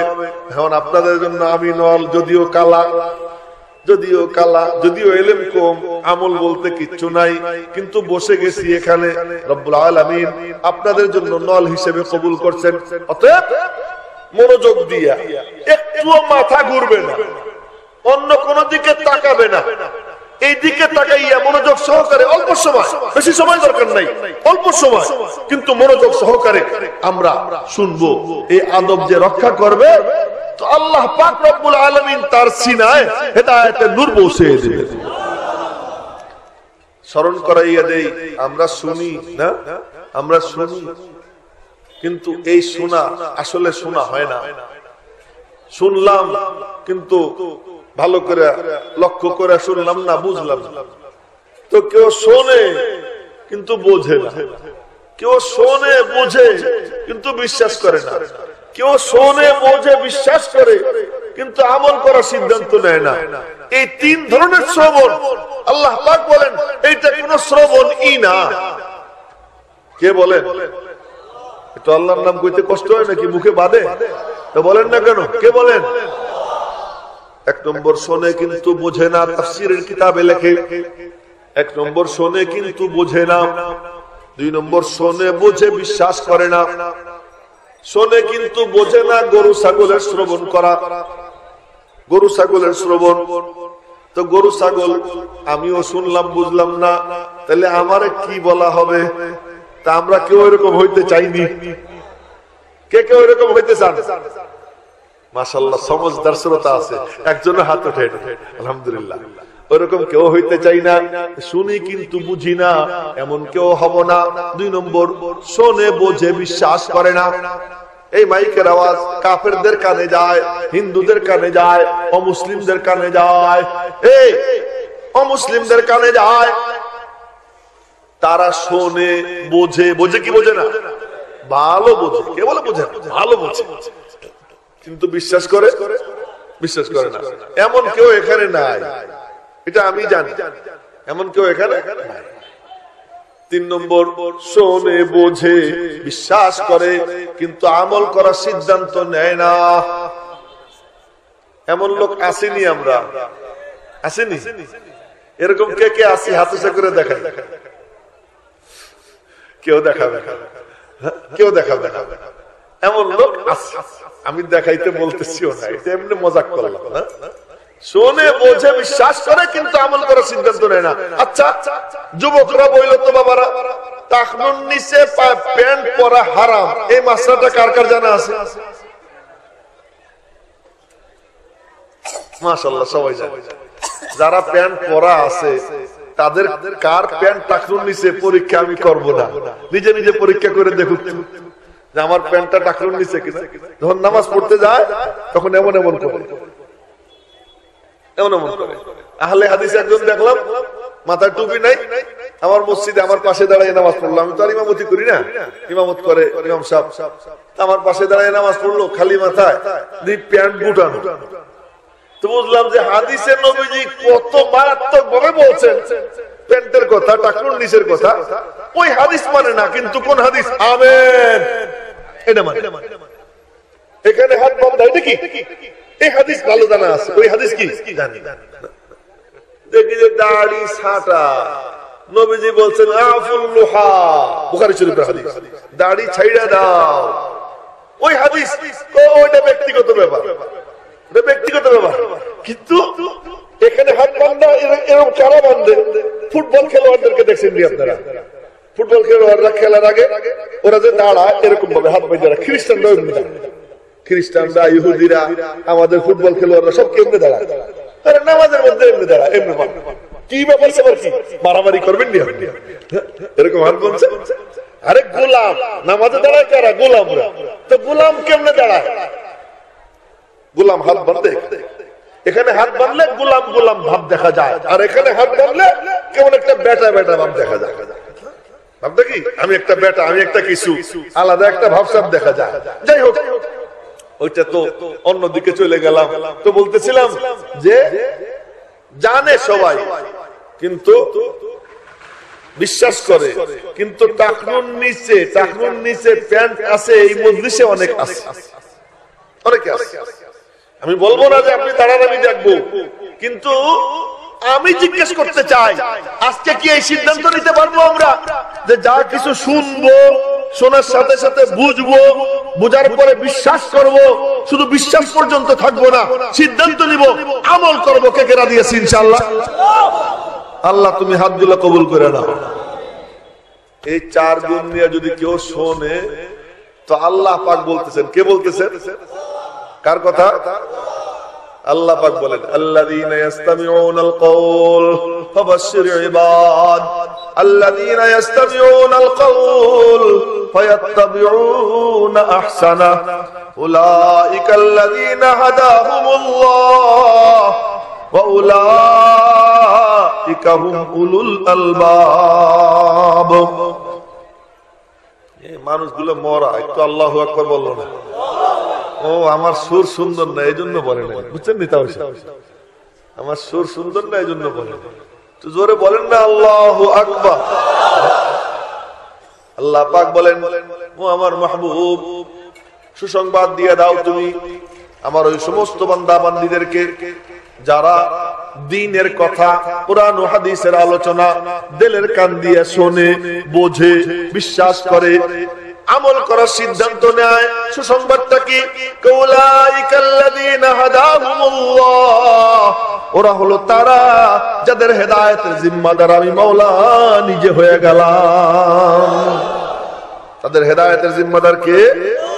তা আমরা কারা কারা চাই যে আল্লাহ পাক আমার হেদায়েতের জিম্মাদার হয়ে যাক, আল্লাহ আমার হেদায়েতের জিম্মাদার হোক, চাই তো? সুতরাং দিলের কান দিয়ে শুনবো, বুঝবো, বিশ্বাস করবো, আমল করার সিদ্ধান্ত নিব, ওরা দিয়েছি ইনশাআল্লাহ। নামান হাত। তাই বললাম যে আমরা আদবের সাথে বসবো, আদবের সাথে শুনবো। আল্লাহ পাক যেন আমাদের সকলকে তৌফিক দান করেন। ওহ কি বলবো, কোথার থেকে কোথায় চলে গেছে না, অনেক দূর চলে গেছে, অনেক দূর চলে গেছে। যেটা বলতে চাইতেছিলাম সেখানেই ফিরে যায় যে আল্লাহ পাক রব্বুল আলামিন আমাদেরকে আজ এখানে আনছেন, আসবার, বসবার, কিছু বলবার, কিছু শুনবার তৌফিক দান করলেন। রব্বুল আলামিনের দরবারে শুকর আদায় করি আলহামদুলিল্লাহ। আমি আজ এই আল মুইন ফাউন্ডেশন উলামায়ে কেরামের সংগঠন, মনে হয় তাই না, উলামায়ে কেরামের সংগঠন, তারা 2 দিন ব্যাপী তাফসীরুল কুরআন মাহফিলের আয়োজন করেছে। এই কাজ কেন, কি জন্য, আজ আমি এ সম্পর্কে যৎসামান্য আলোচনা আপনাদের সামনে করব, যদি আল্লাহ পাক তৌফিক দান করেন। মেরে মুহতারাম ভাইও, আলেমরা কারা, উলামায়ে কেরামের পরিচয় কি আপনারা সবাই চেনেন। সিলেটে বলে মিয়া সাহেব, সাহেব বলে, খুব ইজ্জত করে, সিলেট অঞ্চলে খুব ইজ্জত করে। এরপর ব্রাহ্মণবাড়িয়া অঞ্চল, নরসিংদীর এই সাইড, এখানে উলামায়ে কেরামের কাছে পানি নিয়ে যায়, হুজুর একটু উতার দিন না, ব্রাহ্মণবাড়িয়া উতার দিন না। তো উতার তো অন্য অঞ্চলের হুজুর বোঝে না, হুজুর তো আসছে অন্য জায়গা থেকে, ব্রাহ্মণবাড়িয়া মাদ্রাসার উস্তাদ, তো হুজুর একটু উতার দিন। তো উতার, উতার ছিলেন না হুজুর, উতার লম্বা করে টান দিছে 2 হাত, উতার, উতার। তো হুজুর তো উতার বুঝতেছেন না, টান দিলে কি হবে? তো ব্রাহ্মণবাড়িয়ার এক হুজুর ওই অঞ্চলে, উনি বলেন হুজুর একটা ফু দিয়ে দেন। তো পানিতে ফু দিয়ে কি উতার, তো পানি ফু নিতে আসে, হুজুরদেরকে ভক্তি করে, শ্রদ্ধা করে, বিয়ে শাদী হুজুরদেরকে নিয়ে পড়ায়, জানাজা পড়ায়, মিলাদ পড়ায়, দোয়া করায়, খতম পড়ায়। কিন্তু এই হুজুররা কোন কামে, এরা কারা, এদের পরিচয় কি, এরা আমাদের সমাজের কি? মেরে মুহতারাম ভাইও, আজ এর উপরে যৎসামান্য কথা বলবো, চলেন একটু পিছনের দিকে যাই। আল্লাহ পাক রব্বুল আলামিন এই আলোচনা কিন্তু শুরু করতেছে। আল্লাহ পাক রব্বুল আলামিন সমস্ত গ্রহ নক্ষত্র, আসমান জমিন, গাছপালা তরুলতা, সবকিছুর খালেক কে? আমার আপনার খালেক কে? সমস্ত কিছুর খালেক ও মালিক আল্লাহ। বানাইতে সময় মাওলা পাকের খুব কষ্ট করতে হয়েছে, আরো টান হেইও না। গাছ একটা লাগাইতে গেছেন, ফেরেশতা 20-25 জনকে আনছেন, এই ধর, আর ফেরেশতারা ঘাইমে গেছে, একটা একটা করে পুছছেন, তাই না? আরে আল্লাহ, আমার আল্লাহ সবকিছু কেমনে বানাইছেন? ইন্নামা আমরুহু ইযা আরাদা শাইআন আইয়াকুলা লাহু কুন ফায়াকুন। আমার মাওলা কোন বলছেন আসমান উঁচু হয়ে গেছে, কোন বলছেন জমিন বিছানো হয়ে গেছে, কোন বলেছেন জান্নাত সজ্জিত হয়ে গেছে, কোন বলেছেন জাহান্নাম প্রজ্বলিত হয়ে গেছে, কোন বলে হুকুম করেছেন জমিনে পাহাড়গুলো পেরেকের মতো গেড়ে গেছে, কোন বলে হুকুম করেছেন সমুদ্রের উত্তাল তরঙ্গ বইতে আরম্ভ হয়ে গেছে, কোন দিয়ে মাওলা সব করে? কোন আল্লাহ আল্লাহ কান্না আল্লাহু আকবার। মাওলা কোন বলে আর হয়ে যায়? তবে কোন বলে আর হয়? তাৎক্ষণিক হয় না, না না। আল্লাহ পাক কোন বলছেন ধীরে ধীরে হয়, আল্লাহর চাহিদা অনুযায়ী হয়, যখন যা হওয়ার তখন তাই হয়, যতটুকু সময় লাগার অতটুকু সময় লাগে। কিন্তু বানানের একমাত্র মেটেরিয়াল রব্বুল আলামিনের কোন, রব্বুল আলামিনের ইরাদা, আর কিচ্ছু না। এমনকি আব্বাজান আদম থেকে নিয়ে ঈসা রুহুল্লাহ পর্যন্ত এই সমস্ত নবী সহ সব মানুষকেও মাওলা পাক কোন দিয়ে বানায়। কোরআনে কারীমে আল্লাহ পাকের সাথ ফরমান, ইন্না মাসালা ঈসা ইনদাল্লাহ কামাসালি আদম খলাকাহু মিন তুরাব সুম্মা ক্বালা লাহু কুন ফায়াকুন। আল্লাহ পাক রব্বুল আলামিন আদম থেকে নিয়ে ঈসা পর্যন্ত সমস্ত নবী সহ সব মানুষকে রব্বুল আলামিন কোন দিয়ে বানাইছেন? জিবরাইলের মতো ফেরেশতা। কন্না আল্লাহু আকবার। জিবরাইলের মতো ফেরেশতা কত বড়, কত বড়। নবীজি দেখছেন একবার আসমান জমিনের মাঝখানে চেয়ারে বসা, দেখে দিছেন দৌড়, দেখে দিছেন দৌড়। দেখেন কি জিবরাইলের মাথার কারণে আসমান দেখা যায় না। এর আল্লাহু আকবার এরকম জোরে হয় না? জিবরাইলের মাথার কারণে আসমান দেখা যায় না। কদ সাদ্দাল উফুক, আসমান ঢেকে ফেলছে। দৌড় দিয়ে বাড়ি গেছেন, যে খাদিজাকে বলতেছেন, ও খাদিজা দাসসিরুনি দাসসিরুনি, আমার গায়ে চাদর চড়াইয়া দাও, জ্বর জ্বর লাগতেছে। ভয় থেকে জ্বর হয়, ভয় থেকে কি হয়? জ্বর হয়। জিবরাইলকে দেখে ভয় পাইছেন। সুবহানাল্লাহ। নবীজি মেরাজে গেলেন, সীমান্তের বড়ই গাছের গোড়ায় দাঁড়াইছেন। হঠাৎ করে জিবরাইল এতক্ষণ ছিল 3.5 হাত, জিবরাইল ফোলে, জিবরাইল ফোলে, জিবরাইল ছড়ায়, ছড়াইতে ছড়াইতে ছড়াইতে ছড়াইতে জিবরাইল 600 পর বিশিষ্ট হয়। নবীজি হা করে চেয়ে রয়েছেন, হা করে চেয়ে রয়েছেন। জিবরাইল বলে, আসসালামু আলাইকা ইয়া রাসূলুল্লাহ। সালাম দেয়। কিসের সালাম? চলে যেতেছি, আমি আর যাব না। ওখানেও নবীজি দেখছেন এত বড় জিবরাইল। ওই জিবরাইল কে মাওলা কি দিয়ে বানায়? কোন জিবরাইল বইনা যায়। কন্না আল্লাহু আকবার। আজরাইল, আজরাইল কত বড়, কত বড়। একই টাইমে একই সময়ে এই নরসিংদীর শিবপুর এখানে একজন মানুষ মারা যায়, আর একজন সিলেটের বিয়ানী বাজার মারা যায়, আর একজন ফরিদপুরের নগরকান্দায় মারা যায়, আর একজন ব্রাহ্মণবাড়িয়ার কসবায় মারা যায়, আর একজন চট্টগ্রামের ওই একেবারে কোথায় কক্সবাজারের টেকনাফে মারা যায়, কথার কথা। আর একজন আফ্রিকার পাপুয়া নিউ গিনিতে মারা যায়, আর একজন ওই মিডল ইস্টের জর্ডানে মারা যায়। এমন করে করে পৃথিবীর সারা জায়গায় ছড়াইয়া ওই কোনায় একজন, মাশরিকে একজন, মাগরিবে একজন, শিমালে একজন, জুনুবে একজন, পূর্ব পশ্চিম উত্তর দক্ষিণ মাঝখান এখানে ওখানে সব জায়গায় মারা যায় একসাথে একই সেকেন্ডে। এই সবগুলো রূহ আজরাইল কেমনে নেয়, কেমনে নেয়? আল্লাহু আকবার। বুজুর্গানে দিন বলেন আজরাইল কেমনে নেয়, মালাকুল মউত কেমনে নেয়? গোটা দুনিয়া, গোটা দুনিয়া আজরাইলের কাছে বলে আমাদের খাবারের প্লেট যেমন একটা খাবারের প্লেটের সমান। আমার খাবারের প্লেটের এখানে যদি মাছ থাকে, এখানে যদি গোশত থাকে, এখানে যদি শাক থাকে, এখানে যদি টাকি মাছের ভর্তা থাকে, এইটা নিতে গিয়ে আমার উঠে ঘুরতে হবে না? বলে এই প্লেটটা আমার জন্য যেমন, গোটা দুনিয়াটা আজরাইলের জন্য এমন একটা প্লেটের মতো। এবার চিন্তা করেন কত বড়। এই সব মখলুক মাওলা কি দিয়ে বানায়? কোন আল্লাহ কি দিয়ে বানায়? কোন, আর কিচ্ছু না। ইন্নামা আমরুহু ইযা আরাদা শাইআন আইয়াকুলা লাহু কুন ফায়াকুন। আল্লাহ পাক কোন বলেন, সব হয়ে যায়। ও ওফো বলেন না আল্লাহু আকবার। সব বানায় কোন দিয়া। এবার আসে আরেকজনের পালা, সব কোন দিয়ে বানায়। এবার আসে কার পালা? লাউলাহু মা খালাকাল আফলাকা খালিকুহা, लगाता हाथ न पुतले को बुलबशर के खुदा, लगाता हाथ न पुतले को बुलबशर के खुदा, अगर ज़ुहूर न होता तुम्हारा आखिरे कार।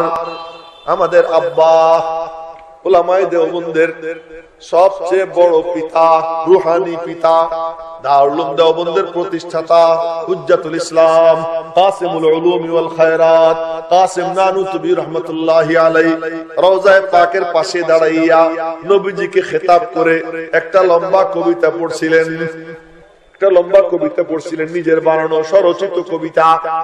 তার মধ্যে দুই তিনটা লাইন শুনেই, নাহুবে নাগমা সারা किस तरह से बुलबुले जार के आई है नए सर से चमन चमन में बहार, हर एक को हस्बे लियाकत बहार देती है, किसी को बर्ग किसी को गुल और किसी को यार, खुशी से मुर्ग चमन नाच गाते हैं, कफे वरक बजाते हैं तालिया अशजार। ওর মধ্যে একটা লাইন, যে লাইনটা বললাম, लगाता हाथ न पुतले को बुलबशर के खुदा, अगर ज़ुहूर न होता तुम्हारा आखिरे कार। বলে ইয়া রাসূলুল্লাহ, নবীজিরে বলতেছেন ইয়া রাসূলুল্লাহ, রওজা পাকের পাশে দাঁড়াইয়া বলতেছেন ইয়া রাসূলুল্লাহ, এখান থেকে না, শিবপুরের থেকে না, ইন্ডিয়ার থেকে না, দেওবন্দের থেকে না, রওজা পাকের পাশে দাঁড়াইয়া বলতেছেন ইয়া রাসূলুল্লাহ, আল্লাহ পাক আব্বাজান আদমের গায়ে যে হাত লাগাইছেন এটা লাগাইতেন না যদি আপনারে না বানাইতেন। আপনারে বানাবেন বলে মওলা পাক আব্বাজান আদমের গায়ে হাত লাগাইছেন। নবীজি কবর মুবারকে জিন্দা না মুর্দা? জিন্দা না? জিন্দা। উল্টা পাল্টা কথা বইলে কি চলে আসা যাবে সেখান থেকে? আমি আসতে পারি, কাসেম নানুতুবি আসতে পারবে না। আমি আসতে পারি, কাসেম নানুতুবিরা আসতে পারেন না।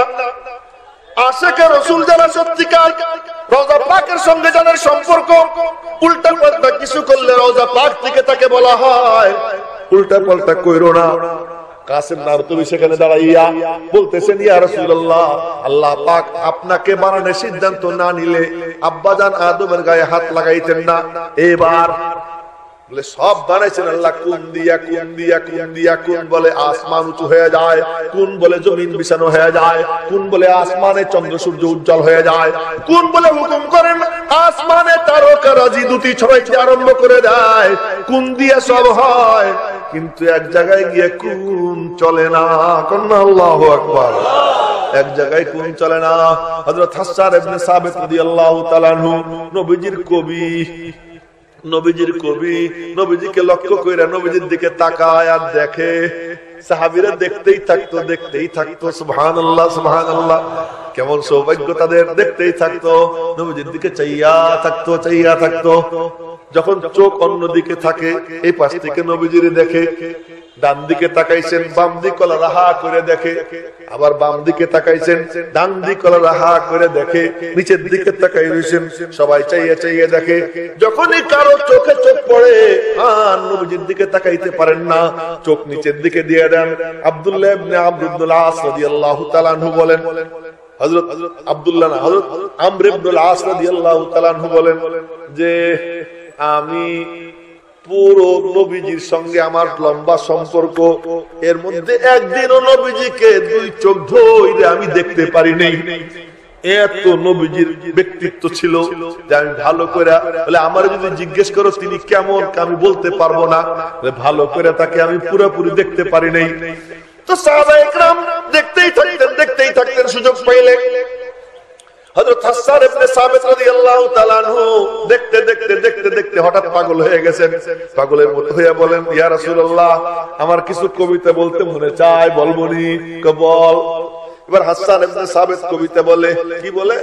ওয়া আহসানা মিনকা লাম তারা কাত্তু আইনি ওয়া আজমালা মিনকা লাম তালিদিন নিসাউ। আপনার থেকে সুন্দর আমার দুই নয়ন কখনো কাউকে দেখেনি, এবং আপনার থেকে সুশ্রী কোন নারী, কোন সন্তান কখনো প্রসব করেনি। এটা তো ঠিক আছে গেল। এবার পরে কি বলে শোনেন, خلقت مبرأ من كل عيب كأنك قد خلقت كما تشاء। কলে আপনাকে সৃষ্টি করা হয়েছে সমস্ত দোষ ত্রুটি থেকে পবিত্র অবস্থায়, মনে হয় যেন আল্লাহ পাক আসমান বানাইছেন কোন দিয়া, জমিন বানাইছেন কোন দিয়া, সব কিছু মাওলা হুকুম দিয়া বানাইছেন, আর আপনাকে মাওলা প্রেম দিয়া বানাইছেন। কান্নাকা কদ খুলিকতা কামা তাশাউ। আসমানে হুকুম চলে, জমিনে হুকুম চলে, কুল মখলুকাতের মধ্যে হুকুম চলে, কিন্তু মাহবুবের কাছে আয়েশা মাওলা পাক কয়, তোমার চাহিদা কেমন? তোমার যেমন চাহিদা আমি মাওলা তোমারে তেমন বানাইয়া দিলাম। কান্নাকা কদ খুলিকতা কামা তাশাউ। নবীজি সামনে দাঁড়াইয়া বলছে, যদি ভুল হইতো নবীজি বলতেন, বলল না। নবীজির সামনে দাঁড়াইয়া কবিতা পড়ে ছোট্ট ছোট্ট মাইয়ারা, ওই কবিতার মধ্যে এক মাইয়া বলে যে অফিনা নাবিয়্যুন ইয়ালামু মা ফি গাদিন, আমাদের মধ্যে আছেন এমন নবী যিনি জানেন কি হবে আগামী দিন। এই কথা বলছে, আমাদের মাঝে আছেন এমন নবী যিনি জানেন কি হবে আগামী দিন। নবীজি বললেন, চুপ কর, যা বলতেছিলি তাই বল। দাই হাদিহি, এই কথাটা বাদ দিয়ে দে, এটা বলা যাবে না, এটা মিথ্যা কথা। আগামী দিন কি হবে আল্লাহ ছাড়া কেউ জানে না, আমি জানি না। তো বোঝা গেল নবীদের সামনে যদি উল্টা কথা কেউ বলে, ছোট্ট বাচ্চার মুখ যদি বন্ধ করেন, হাসানের মুখ তো বন্ধ করে দিতেন যদি ভুল হইতো। তো হাসান কি বলে, সবকিছু মাওলা কোন দিয়ে বানাইছে? আপনাকে মাওলা প্রেম দিয়ে বানাইছে। সবকিছু মাওলা কোন দিয়ে বানাইয়া নবীজিকে প্রেম দিয়ে বানাইছেন। পৃথিবীর খেলা চালু করছেন, নবীর পরে নবী আসছেন। হযরত আদম আলাইহিস সালামের সময় ছিল শৈশবকাল, হযরত আব্বাজান আদম আলাইহিস সালামের সময় ছিল শৈশবকাল, হযরত নূহ আলাইহিস সালামের সময় ছিল যৌবন। এই যৌবনই চলতেছিল, কারো দাড়ি পাকতো না, কারো চুল পাকতো না। মনে রাখবেন, এটা ভুলে যাবেন। ওই সময় কারো দাড়ি পাকতো না। নূহ আলাইহিস সালাম দাওয়াতি দিয়েছেন 950 বছর, আল্লাহ জানে হায়াত পাইছেন কয় হাজার বছর। আল্লাহ জানে 950 বছর শুধু কি দাওয়াতি দিয়েছেন, তাহলে হায়াত কত পাইছেন? ওই সময় এক একজন মারা যাইতো, মারা যাওয়ার আগে নাতি পুতিরে ওসিয়ত করে যেত, খবরদার ওই বুড়ের কথা শুনবি না, এই ওসিয়ত করে যেত। এত দীর্ঘ হায়াত পাইছেন নূহ আলাইহিস সালাম। এই 950 বছর শুধু দাওয়াতি দিয়েছেন। ওনার সময় ছিল ইসলামের যৌবন কাল। ওই যৌবন কাল চলতে চলতে চলতে চলতে আব্বাজান ইব্রাহিম আলাইহিস সালাম, ওনার সময় আইসা যৌবন চলতেছে চলতেছে, হঠাৎ করে একদিন আব্বাজান ইব্রাহিম আয়নার সামনে নিজের চেহারা দেখেন, দেখেন দাড়ি পাইকে গেছে, চুল পাইকে গেছে, আর ডাক দিছে, ও আল্লাহ, কি ইব্রাহিম, এইটা কি? এই প্রথম দাড়ি পাকলো, এই প্রথম চুল পাকে, এর আগ পর্যন্ত চুল দাড়ি পাকতো না। তা আল্লাহ এটা কি?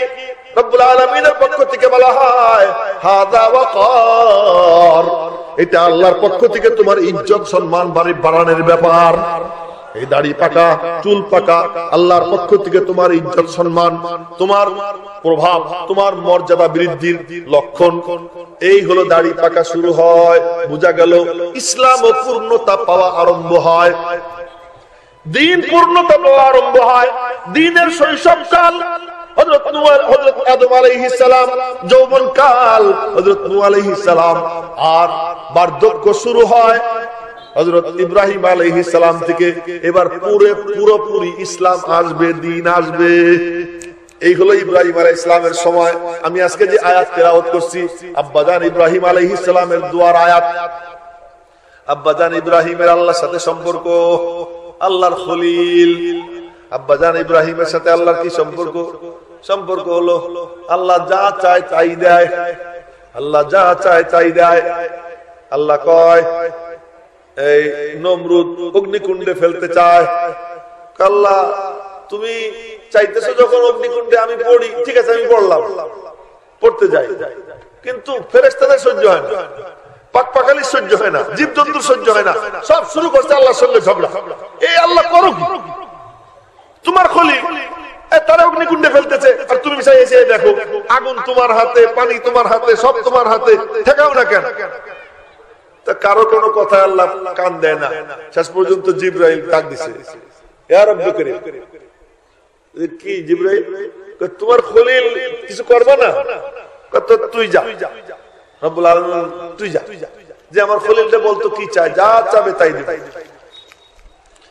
তো জিবরাইল গেছে, গিয়ে সালাম দিয়ে বলতেছেন আল্লাহ পাক আমারে পাঠাইছেন, আপনি যা চাবেন তাই দিবে। কি কি বলতে বলো তো? কিছু বলেন। বলবো কেন? আল্লাহ কি দেখে না আমারে? আমি কি আল্লাহর চোখের সামনে আছি না? হাতা তো আছে, উনি তো দেখতেছেন, উনি যদি কিছু দিতে চান দিবেন, আর যদি উনি আমার আগুনে জ্বালাইয়া খুশি থাকেন আমি খুশি আছি, তুই যা।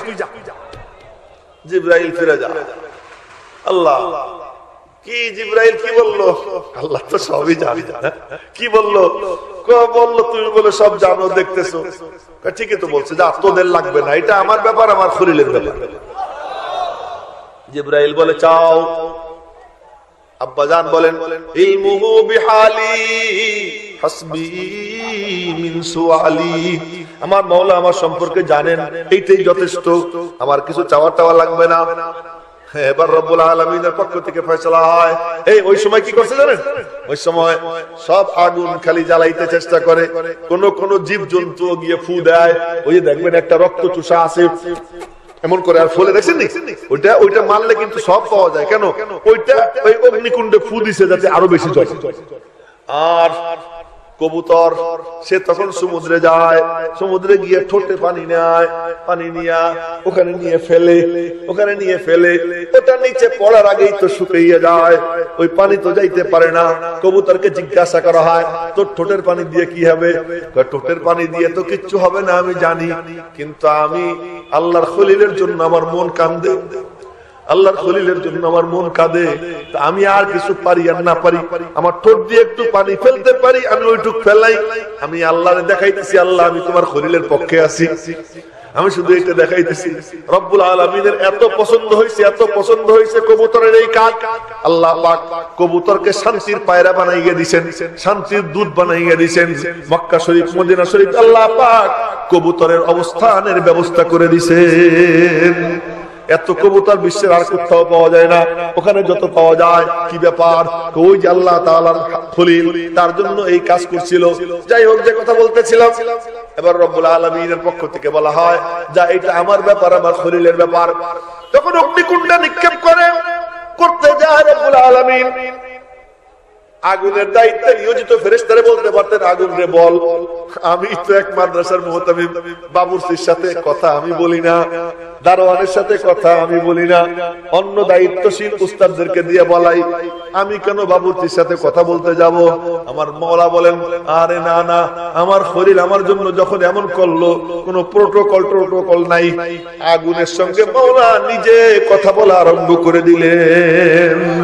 আগুনকে ডাক দিলেন, ইয়া নার কুনি বারদা, ও আগুন তুই ঠান্ডা হয়ে যা। গেল এক পরীক্ষা, গোল্ডেন এ প্লাস। আইলো আর এক পরীক্ষা, কি? আরে সন্তান নাই। আল্লাহ রে আল্লাহ দাও, বুড়া কালে আমি বুঝি, আমি বুড়া হয়ে গেছি, এই বয়সে সন্তান হয় না, কিন্তু তোমার কুদরতের সীমা পরিসীমা নাই, সন্তান চাই। রব্বুল আলামিনের ফয়সালা হয়, একদল ফেরেশতা আসে সন্তানের সুসংবাদ দিতে, সংবাদ দেয়, আর সঙ্গে সঙ্গে আব্বা ডাক দিছেন, ও বুড়ি কি শুনছনি? কি তোমার বলে পোলা হবে? কয় বুড়ি এরকম করে না, বলে কি আমার পোলা হবে? আলিদু ওয়ানা আজুস, আমি বুড়ি, আমার হবে সন্তান। ওয়াহাযা বালি শাইখা, আমার স্বামী বুড়া, আমি বুড়ি, এর আবার সন্তান হবে? ইন্না হাযা লাশাইউন আজীব, এটা সাংঘাতিক আশ্চর্য ব্যাপার। ফেরেশতারা বলে, হে বুড়ি চুপ করো, আতাজাবিনা মিন আমরিল্লাহ রাহমাতুল্লাহ ওয়া বারাকাতুহু আলাইকুম আহলাল বাইত, এটা আল্লাহ পাকের রহমত বরকত, আল্লাহর ফয়সালা।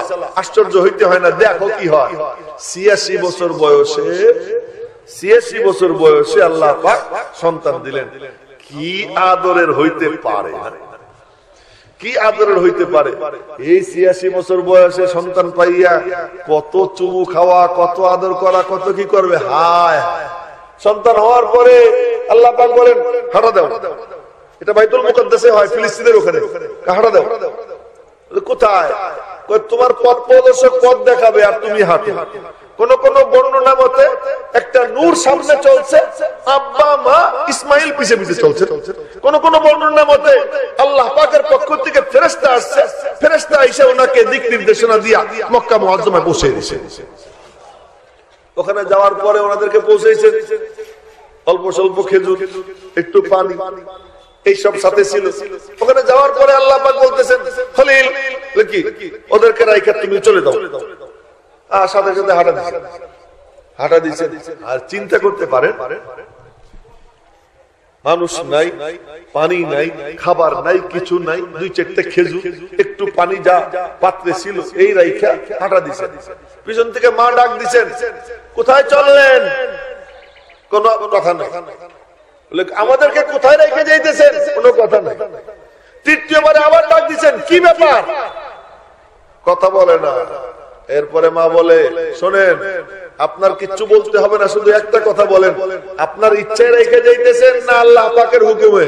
এবার সামনের দিকে মুখ আব্বার বলতেছেন, আল্লাহর হুকুমে রেখে যাইতেছি। মা বলতেছেন, তাহলে তুমি যাও, তোমার দরকার নেই। হাসবুনাল্লাহ, আল্লাহ আমাদের জন্য যথেষ্ট। আব্বা জান চলে গেছেন। এরপরের ঘটনা যা ঘটার ঘটছে, ওই ঘটনার কথা বলবো না।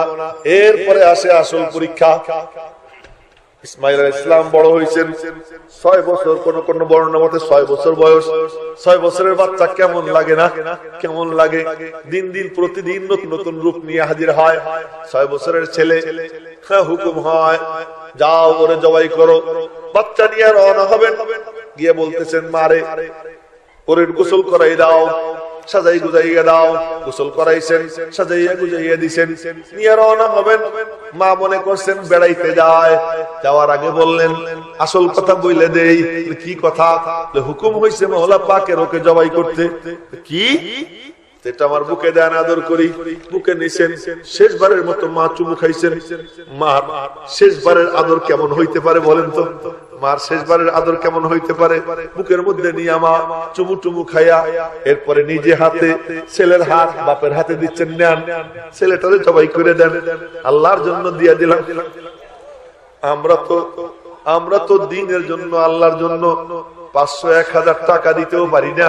নিজের ছেলে কলিজার টুকরা নেন, নিয়ে যান, জবাই করে দেন। নিয়ে রওনা হয়েছেন। একটু সামনে গিয়ে ভাবলেন, পুলারেও বইলে দেই, গোপন রেখে কি লাভ? পুলারে বললেন, আব্বু। কি বাবা? তোমারে কোথায় নিয়ে যাচ্ছে জানো নি? কোথায়? আমি তোমারে নিয়ে যাইতেছি, আল্লাহর হুকুম হয়েছে তোমাকে আল্লাহর জন্য জবাই করার। আব্বু সত্যি বলতেছেন? আমার আল্লাহর কি তাহলে আমারে পছন্দ হয়েছে? আল্লাহর কত কোটি কোটি বান্দা আছে, এই কোটি কোটি বান্দাদের মধ্যে আমার আল্লাহ আমারে পছন্দ করছেন। আমার মতো ভাগ্যবান আর কে আছে? ইফআল মা তুমার, তো বলেন না আল্লাহু আকবার। ইফআল মা তুমার, যা হুকুম হয়েছে তা আপনি করেন। সাতাজিদুনি ইনশাআল্লাহু মিনাস সাবিরিন। আপনি হুকুম বাস্তবায়ন করেন, আমি নড়াচড়া করব না, আমি অধৈর্যের পরিচয় দিব না, আমি একদম শান্তভাবে জবাইকে কবুল করে নিব। বাপরে বলতেছে, বাপ নিয়ে রওনা হয়েছেন। রাস্তায় অনেক ঘটনা ঘটার পর এরপরে ছেলে বলে, কি আব্বু, আমারে যখন জবাই করবেন না, হাতটা ভালো করে বাইধে নিয়েন, আমি যেন ছটফট করে আপনার কাপড় না পাক করে না দেই। এরপরে বলে, আব্বু আপনি ছুরিটা ভালো করে ধারাইয়া নিয়েন, যেন জবাই করতে তাড়াতাড়ি হয়ে যায়। ৩ নম্বরে বলে, আব্বু আমারে যখন জবাই করবেন চিৎ করে শোয়াইয়েন না, উপর করে শোয়াইয়েন, যাতে আমার মুখ দেখে আপনার মায়া লাগে না যায়। মুখ নিচের দিকে রাখলে মায়া লাগবে না, এজন্য উপর করে শোয়াইয়েন। এরপরে বলে, আব্বু আমার পাঞ্জাবিটা আপনার কাছে দেই, আমার অনুরোধটা রাখবেন। বলে কি বাবা কি? আমার পাঞ্জাবিটা নিয়ে আমার মা জননীরে দিয়েন। আমার মার যখন আমার কথা মনে পড়বে তো এই পাঞ্জাবিটা বুকে নিয়ে নিজেকে সান্ত্বনা দেওয়ার চেষ্টা করবে। আমার পাঞ্জাবিটা নিয়ে মারে দিয়ে। আর ইসমাইল বলতেছিল ফেরেশতারাও কান্দে, পাক পাখালি কান্দে, কুল মখলুকাত কাঁদে, মাওলা পাক মুস্কি মুস্কি হাসে। মাওলা তো জানেন তিনি কি করবেন। মেরে মুহতারাম ভাইও, এবার আব্বাজান তাকে শোয়াইয়া জবাই করতে আরম্ভ করে। সত্যি সত্যি ওসিয়ত মতো উপর করে শোয়াইছে। ফালাম্মা আসলামা ওয়া তাল্লাহু লিল জাবিন, জাবিন মানে কপাল, উপর করে শোয়াইয়া জবাই করতে আরম্ভ করছে। আরে ছুরি আর কাটে না। আব্বা কত জোরে জোরে জবাই করে, কিন্তু পশম কাটে না। ছুরি চলে, পশম কাটে না। বলে ব্যাপার কি? ছুরিতে কাটে না, মাওলা পাকের ইচ্ছায় কাটে। আল্লাহর ইচ্ছা হইলে ছুরি কাম করবে, নইলে করবে না। সুতরাং সরকারের কোন বন্দুক এ কোনো কাম করবে না যদি আল্লাহর ইচ্ছা না হয়। আমেরিকার বোমা কাজ করবে না যদি আল্লাহ পাকের ইচ্ছা না হয়। ভারতের অস্ত্র কাজ করবে না যদি রব্বুল আলামিনের ইচ্ছা না হয়। আমরা তো আহম্মকের মতো এর ওর সাথে সম্পর্ক গড়ি। ও মুসলমান, আল্লাহর সাথে যদি সম্পর্ক হয়ে যায় তো রব্বুল আলামিন নিজে হিফাজতের জিম্মাদার হয়ে যায়। আল্লাহরে বাদ দিয়া গায়রুল্লাহর দিকে তাকাও। এইজন্য আল্লাহ কয় যা তোদেরকে হাওয়ালা করে দিলাম, তোরা ওদের সাথে ওদেরকে নিয়ে চল। আর আমার দিকে যদি তাকাইতে পারিস তাকানের মতো, তখন আমি জিম্মাদার হব। অন্যদিকে চলে যেতেছে কথা। তো যে কথা বলতেছিলাম, এবার যখন নাকি বারবার ছুরি চালাইতেছেন, জবাই হয় না, রাগ করে ছুরি চাইলে মারছেন। আরে পাথরে লেগে পাথর চূর্ণ বিচূর্ণ হয়ে যায়। আবার ছুরি হাতে নিছেন। রব্বুল আলামিন ডাক দিছেন জিবরিল। জিবরিল বলে জি রব্বে জলিল। তো জলদি যাও, দুম্বে নিয়ে যাও। জিবরাইল দুম্বে নিয়ে রওনা হয়। দুম্বে নিয়ে রওনা হয়। উপর থেকে বলে আল্লাহু আকবার, আল্লাহু আকবার। নিচের থেকে আওয়াজ হয়। এখন দেখে কি জবাই হয়ে গেছে। আব্বাজান চোখ খুলে দেখেন দুম্বা জবাই হইছে, ইসমাইল জিন্দা দাঁড়াইয়া রইছেন। আল্লাহ পাক ডাক দিয়ে বলেন ওয়ানাদাইনাহু আইয়া ইব্রাহিম কদ সাদ্দাকতার রুয়া। মেরে মুহতারাম ভাইও, এই এক একটা পয়েন্ট কইতে কমপক্ষে 1.5 ঘন্টা দরকার, কিন্তু আমি তা না, এগুলো আমার উদ্দেশ্য না। এই 3 পর্ব বড় বড় পরীক্ষা, এই 3ও পরীক্ষায় golden A plus, golden A plus.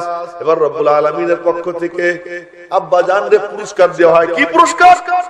আমার খলিল আমার জন্য এমন করলো, তাকে আমি এমন স্মরণীয় বানাবো কিয়ামত পর্যন্ত। কিয়ামতের পরেও আমার খলিলকে কেউ কখনো ভুলতে পারবে না। রব্বুল আলামিনের ফয়সালা হয়। নখ কাটতে যাই আব্বা, মুছ ছাড়তে যাই আব্বা, খাতনা করতে যাই আব্বা, নাভির নিচের চুল ফেলতে যাই আব্বা, বগলের নিচের চুল উপড়াইতে যাই আব্বা। আব্বাই আব্বা, আব্বারে ভোলা যায় না। আব্বা এমন যেদিকেই যায় আব্বা আব্বা আব্বা। আব্বা জান ইব্রাহিম আলাইহিস সালামকে আল্লাহ তাআলা এমন স্মরণীয় বানাইছেন যে তারে ভোলার কোনো উপায় নাই। কেন? আল্লাহর জন্য নিবেদিত প্রাণ, আল্লাহর জন্য এমন ত্যাগের কুরবানির মহিমা যিনি দেখাইছেন, রব্বুল আলামিন তাকে স্মরণীয় বানাইয়ে দিয়েছেন। এরপর আল্লাহ দেয় আসল পুরস্কার। কন্যা আল্লাহু আকবার। খলিল জি মালিক, চলো একটা কাম করি মিলে জিলা। বলে কি কাম? চলো একটা কাম করি। কি কাম? একটা ঘর নির্মাণ করি। কোন ঘর? আল্লাহ বলতেছেন আমার ঘর। বলেন না আল্লাহু আকবার। আমার ঘর। এবার ঘর নির্মাণ করবে। তো ঘর নির্মাণ করবে রাজমিস্ত্রি, ইঞ্জিনিয়ার, যুগালি। তো ইঞ্জিনিয়ার কে? ইঞ্জিনিয়ার কে? হ্যাঁ বলেন না আল্লাহ। মানুষগুলো মরা মরা দেখতেছি। ইঞ্জিনিয়ার কে?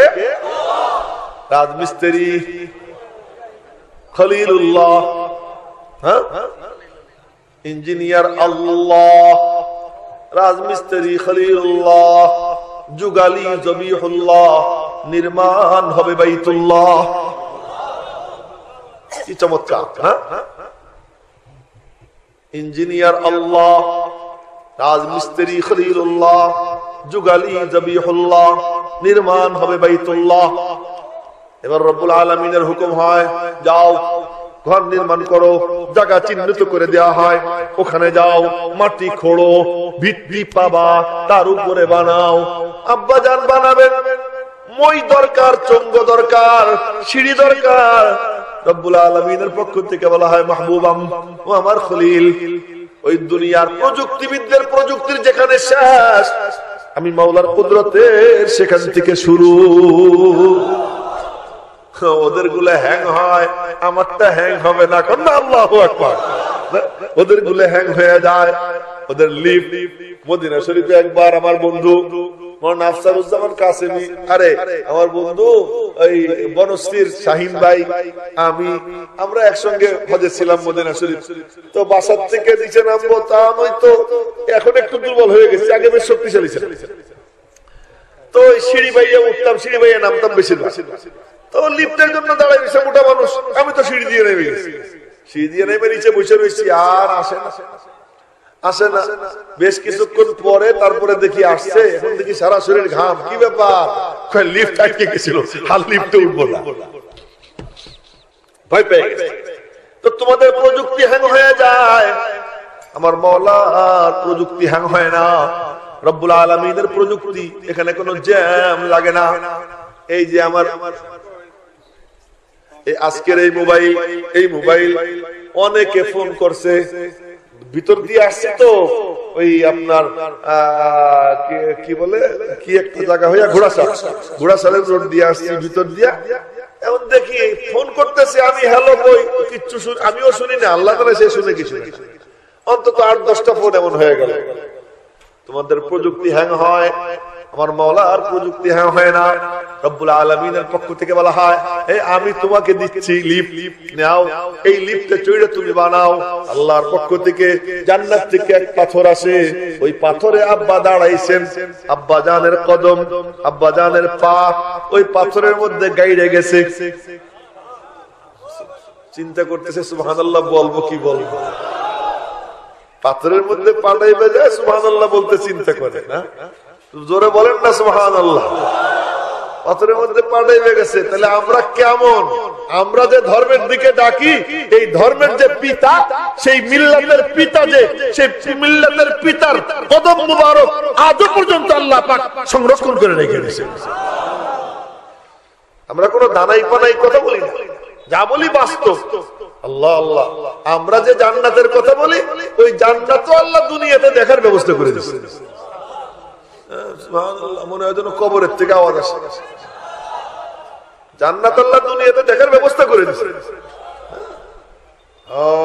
কোথায় জান্নাত? ওই যে হজরে আসওয়াদ যে পাথর, জান্নাতের পাথর। মাকামে ইব্রাহিমে আব্বার কদম মুবারকের চিহ্ন আঁকা যে পাথর, এটা জান্নাতের পাথর। মদিনা শরীফে মসজিদে নববীতে নবীজির মিম্বার আর নবীজির কবর মুবারকের মাঝখানের যে জায়গা, এটা দুনিয়ার কোনো মাটি না, আল্লাহ পাকের হুকুমে ফেরেশতারা জান্নাতের একখান্ডা মাটি এনে ওখানে সেট করে দিয়েছে। জান্নাত আবার যখন কিয়ামত কায়েম হবে, তো এই মাটির টুকরা নিয়ে আবার জান্নাতে সেট করে দেওয়া হবে। এই সেই জায়গা। তো আমরা যা বলি এটা বাস্তব। আল্লাহ পাক জান্নাতি পাথর দিবেন, ওই জান্নাতি পাথরে দাঁড়াইয়া কোরআনে কারীম তিলাওয়াত করি। মক্কা শরীফ গেলে কোরআন শরীফ দেখা যায়, ইন্নাস সাফা ওয়াল মারওয়া, এই যে সাফা ওই যে মারওয়া, ফিহি আয়াতুম বাইয়িনাতুম মাকামু ইব্রাহিম, মাকামে ইব্রাহিম চাইয়ে দেখা যায়। কোরআনে কারীম তিলাওয়াত করি, কোরআনে কারীম চাইয়ে দেখা যায়, কোন গল্প গুজব না, গীত না, ওরা যা গীত পড়ে হুম হুম করে ভংসন করে, কিন্তু বাস্তবে কিছুই দেখা যায় না। আমরা যা বলি বাস্তবে চাইয়েছে দেখা যায়। আল্লাহ পাকের কালাম, ওয়াসসামা বানাইনাহা বিআইদ, আল্লাহ বলে চাইয়ে দেখ ওই যে আসমান, ওয়াল আরদা ফারাশনাহা ফানি'মাল মাহিদুন, এই যে জমিন। ওয়া মিন আয়াতিহি খালকুস সামাওয়াতি ওয়াল আরদি ওয়া ইখতিলাফু আলসিনাতিকুম ওয়া আলওয়ানিকুম ইন্না ফি যালিকা লায়াতিল লিল আলিমিন। চাইয়ে দেখো, তরজমা ব্যাখ্যা করার সময় নাই, শুধু এতটুকু বললাম কোরআনে কারীম বাস্তব, জান্নাত বাস্তব, আল্লাহ পাকের যে দ্বীনের দিকে আমরা আহ্বান জানাই ওইটা বাস্তব। এটা কোনো গল্প গুজব না, এটা কোনো কল্প কাহিনী না। বাকি যত ধর্ম আছে সব কল্প কাহিনী। চুপচাপ থাকে, দেখবে দাঁড়ায় এমন করে রয়েছে, এমন করে মাথা নিচে করে, কত তাল চক্কর। আর দিন ইসলামের মধ্যে কোন চুপচাপ নাই, জুবান নাড়াইতেই থাকো। হয় জুবান নড়বে, নাহলে হাত নড়বে, কপাল নড়বে, নড়াচড়া ছাড়া কোনো কাম নাই। এইরকম নাই, এই ভংসং ইসলামে নাই। এই ভংসং এ সব হলো ভণ্ডদের কারবার, ভংসং সব বিধর্মীদের কারবার। এই জন্য দেখা যায় 1 মিনিট নীরবতা, এই নীরবতা দিয়ে কি হয় রে গোড়ার দিক দাঁড়াই রয়েছে, 1 মিনিট নীরবতা পালন করি, নীরবতা দিয়ে কি হয়? নীরবতা কোন কাম? ও তো মারা গেছে, দুনিয়া থেকে চলে গেছে, তুমি তার জন্য নীরব বসে যাও। তার মানে পড়তে পারে না, তাই কেন? নবীজি শিখাইছেন ও মারা গেছে, তুমি একবার বলো কুল হুয়াল্লাহ শরীফ 3 বার পড়ো। কুল হুয়াল্লাহ শরীফ 3 বার পড়লে আল্লাহ পাক 1 খতম কোরআন শরীফের সব তোমার আমল নামায় দান করে দিবে। জুবান নাড়াও, জুবান নাড়াও, জুবান নাড়াইলে লাভ। তো বলতেছিলাম ওই থুম ধরা নাই, ইসলাম বাস্তব। ইসলাম হলো নড়ে চড়ে, ইসলাম নড়া চড়া করে, হরকত করে। ইসলাম জিন্দা, এটা মুর্দা না। যাদের ধর্ম মুর্দা, ওই মুর্দা ধর্মওয়ালারা হাত মন করে, তার মানে এটা মরা। মরা এমনি ধরে, এমনি করে, বিভিন্ন তাল চক্কর না। ইসলামের মধ্যে ওসব নাই। ইসলামে কি দেখা হইলো আসসালামু আলাইকুম ওয়া রাহমাতুল্লাহ। খ্রিস্টানরা এমন করে, খ্রিস্টানরা কি একদম পুরো শক্ত থাকে, এমন করে। ইহুদিরা এমন করে, ইহুদিরা হাতের তালু এরকম কপালের দিকে দেয়, এমন করে। খ্রিস্টানরা এমন করে। আবার মানে অন্য কোন ধর্ম আছে 1 আঙ্গুল দিয়ে এমন করে, বিভিন্ন তাল চক্কর আছে। ইসলামের কাছে এই সমস্ত দানাই বানাই নাই। কথা বলো আসসালামু আলাইকুম ওয়া রাহমাতুল্লাহ না। এখন আবার আমরা করি কি সালাম আলাইকুম, সালাম আলাইকুম, সালামও দেয়, হাত উঠে। কেন হাত উঠাবে? তখন আমি রিকশা দিয়ে যাইতেছি, একজন হাইটে আসতেছে, আমি রিকশায় বসে তারা সালাম দিলাম, সে দূরে, আমি তারে সালামটা দিব, আসসালামু আলাইকুম বলবো, কানে সে শুনবে না। এই জন্য আমি তারে তখন সালামের সময় হাতটাও দেখাবো, যাতে সে বুঝে আমি তারে সালাম দিছি। এমনি সময় কখনো হাতটা উঠানো এটা নাই। এই কথা অন্যদিকে চলে যেতেছে। তো বলতেছিলাম ইসলাম হলো জিন্দা। এই কথাটা কি বুঝতে পারছি? ইসলাম কি জিন্দা, এটা সচল, এটা মুসলমানের আমলের মধ্যে জিন্দা থাকে। ঘর নির্মাণ করতেছেন, এত মুবারক সময় রব্বুল আলামিন দিলের মধ্যে ঢাইলে দিয়েছেন ইব্রাহিম ये वक्त दुआ है, এটা না দোয়ার টাইম। এখন দোয়া করো। আব্বাজান দোয়া করছেন, দোয়া করতেছেন, আর মাওলা কবুল করতেছেন। ওই দোয়াগুলোর মধ্যে একটা দোয়া, কি দোয়া? রব্বানা ওয়াবআথ ফীহিম রাসূলাম মিনহুম ইয়াতলু আলাইহিম আয়াতিক। ও রব্বে করিম, তোমার হুকুমে আন্তর্জাতিক মাদ্রাসা বানাইলাম। ওফো, আজ বলে মাদ্রাসা, বলে মাদ্রাসা বুঝি খালি ওই যে সাহেব প্রতাপ মাদ্রাসা, এটাই বুঝি মাদ্রাসা? আরে না না না, ওই মাদ্রাসা নরসিংদী শহরের মাদ্রাসা, মির্জানগর মাদ্রাসা, এটাই বুঝি মাদ্রাসা? আরে না না না, আসমান প্যান্ডেল, জমিন বিছানা, আসমান সাত, জমিন হলো বিছানা। আল্লাহ পাক রব্বুল আলামিন গোটা দুনিয়াটাকে এই মাদ্রাসা বানাইয়া দিয়েছেন। আর এই সমস্ত মাদ্রাসার মূল কেন্দ্র, যেই কেন্দ্রের মাধ্যমে মাদ্রাসা ঐক্যবদ্ধ হবে, সব মাদ্রাসা মুখী হবে, ওই ঘর আল্লাহ তাআলা নির্মাণ করাইছেন আব্বা জানকে দিয়ে। তো আব্বা জান ঘর নির্মাণ করে আর দোয়া করে, আল্লাহ কবুল করে নাও। মনে হয় মালিক বলছেন, কবুল না করলে কি তোরে দিয়ে বানাইতাম নি? আমি তো ইঞ্জিনিয়ার, তোরে দিয়ে বানাইতেছি, কবুল না করলে কি আর বানাইছি নি তোরে দিয়া? বলে আল্লাহ আমাদেরকে মুসলিম বানাও। শুধু আমরাই হইলে হবে না, আমার বংশধর থেকেও একদল উম্মতে মুসলিমা বানাও। ওই আব্বা জানের দুয়ার ফসল হইলাম আমরা। আজ বিশ্বে প্রায় 150 কোটি মুসলমান, আজ বিশ্বে প্রায় 150 কোটি মুসলমান। আব্বাজানের দুয়ার ফসল, আব্বাজান দোয়া করে গেছেন।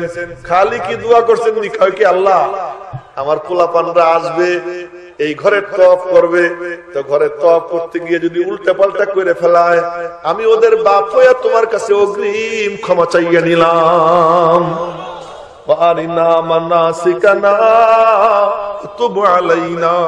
কত বড় মেহেরবান আব্বা, কত বড় মুহসিন আব্বা। হযরত ইব্রাহিম আলাইহিস সালাম দোয়া করতেছেন, শেষ দোয়া করতেছেন, রব্বানা ওয়াবআথ ফীহিম রাসূলাম মিনহুম। আল্লাহ আন্তর্জাতিক মাদ্রাসা বানাইলাম, ছাত্র ছাত্রী ভর্তি হবে, এই ছাত্র ছাত্রীগুলোকে মানুষ হিসেবে গড়ে তোলার জন্য আমার একজন উস্তাদ চাই, একজন শিক্ষক চাই। আল্লাহু আকবার বলেন না, আল্লাহু আকবার। বলে এই প্রতিষ্ঠানে ভর্তির নিয়ম কি? যারা বলবে লা ইলাহা ইল্লাল্লাহ মুহাম্মাদুর রাসূলুল্লাহ, এই কালিমা পড়ে যারা মুসলমান হবে তারাই এই মাদ্রাসার ছাত্র ছাত্রী হবে।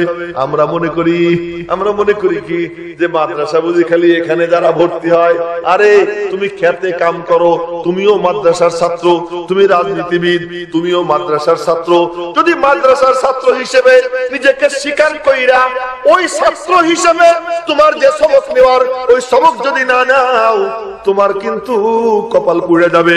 ভালো করে মনে রাখবা, দুনিয়ার আসমানের নিচে জমিনের উপরে যত মানুষ আছে, যে অন্তর থেকে বলবে লা ইলাহা ইল্লাল্লাহ মুহাম্মাদুর রাসূলুল্লাহ, সে আব্বাজানের বানানো আন্তর্জাতিক মাদ্রাসার ছাত্র হয়ে গেল।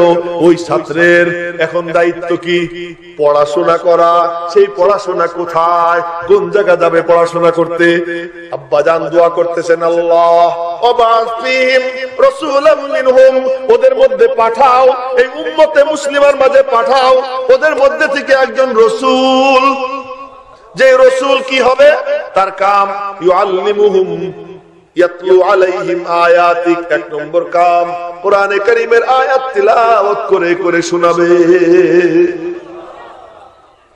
আমরা মৌলবীরা এই মাহফিল যখন হয়, উলামা ইকরাম কোরআন শরীফ পড়ে শোনায় কি শোনায় না? কি জন্য শোনায় জানেননি? কি জন্য?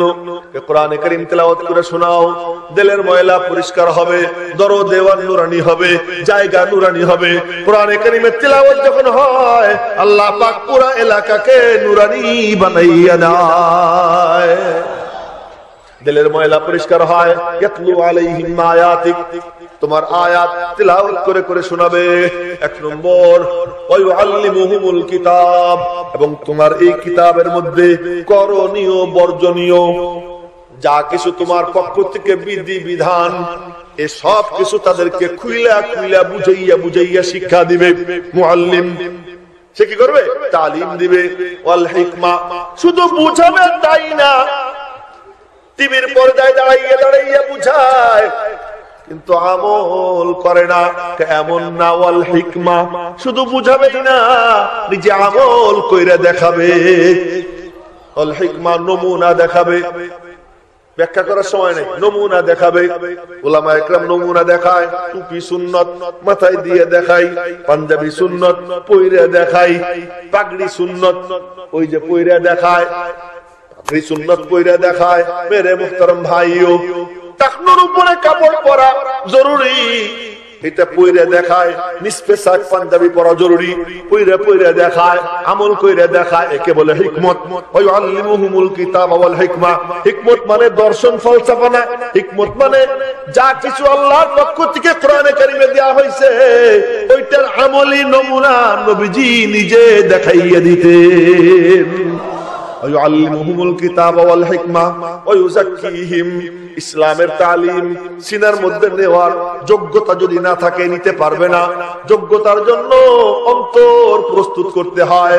আল্লাহ পাকের হুকুম ওয়া ইউযাক্কিহিম, এবং সে তাদের অন্তরের ময়লা পরিষ্কার করবে, আবর্জনা দূর করে অন্তরকে নুরানি বানাবে, যেন কোরআনে কারীমের কথা বলার সঙ্গে সঙ্গে তার দিলের মধ্যে গাইতে যায়, সেজন্য দিলের মধ্যে কবুল করতে পারে এমন প্রস্তুত তাকে করবে। ওই সাকিম, এই চার কাম, তিলাওয়াতে কালাম, তালিমে কালাম এবং কোরআনে কারীমের যে আমল, ওই আমলের নমুনা দেখানো।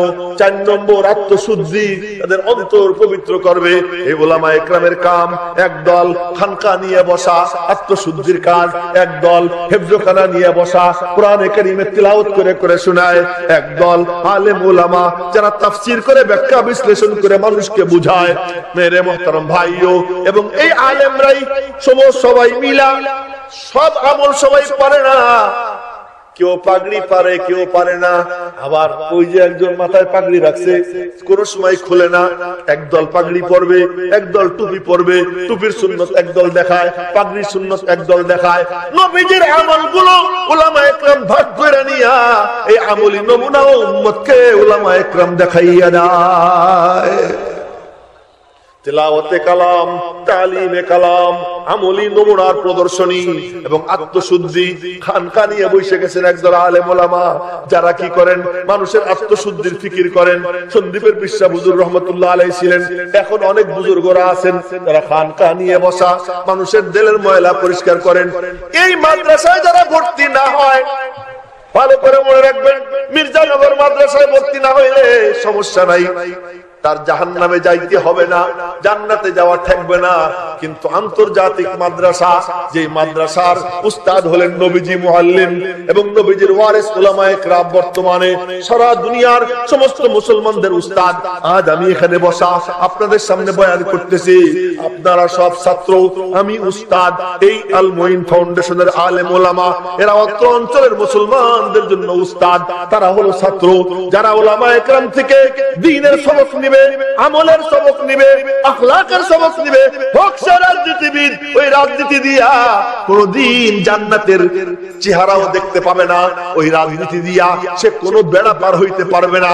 বেড়া পার হইতে হয়, নবীজি যে মিরাজ রেখে গেছেন, ওই মিরাজ যতক্ষণ পর্যন্ত কেউ সিনায় না নিবে, ওখানে কোনো কাজে আসবে না।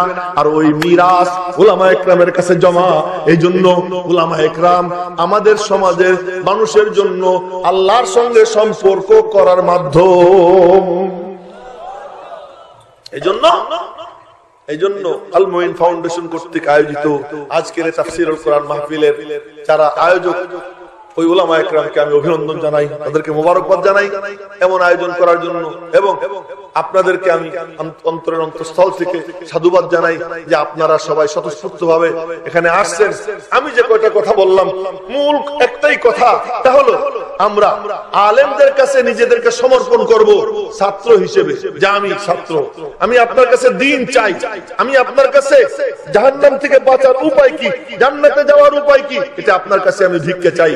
এইভাবে উলামায়ে কেরামের সামনে নিজেকে যে সমর্পণ করবে, আল্লাহ পাক রব্বুল আলামিন তাকে দুনিয়ার আবর্জনা থেকে মুক্ত করে জান্নাতের উপযুক্ত বানাই আল্লাহ পাক মওত নসিব করবেন ইনশাআল্লাহ।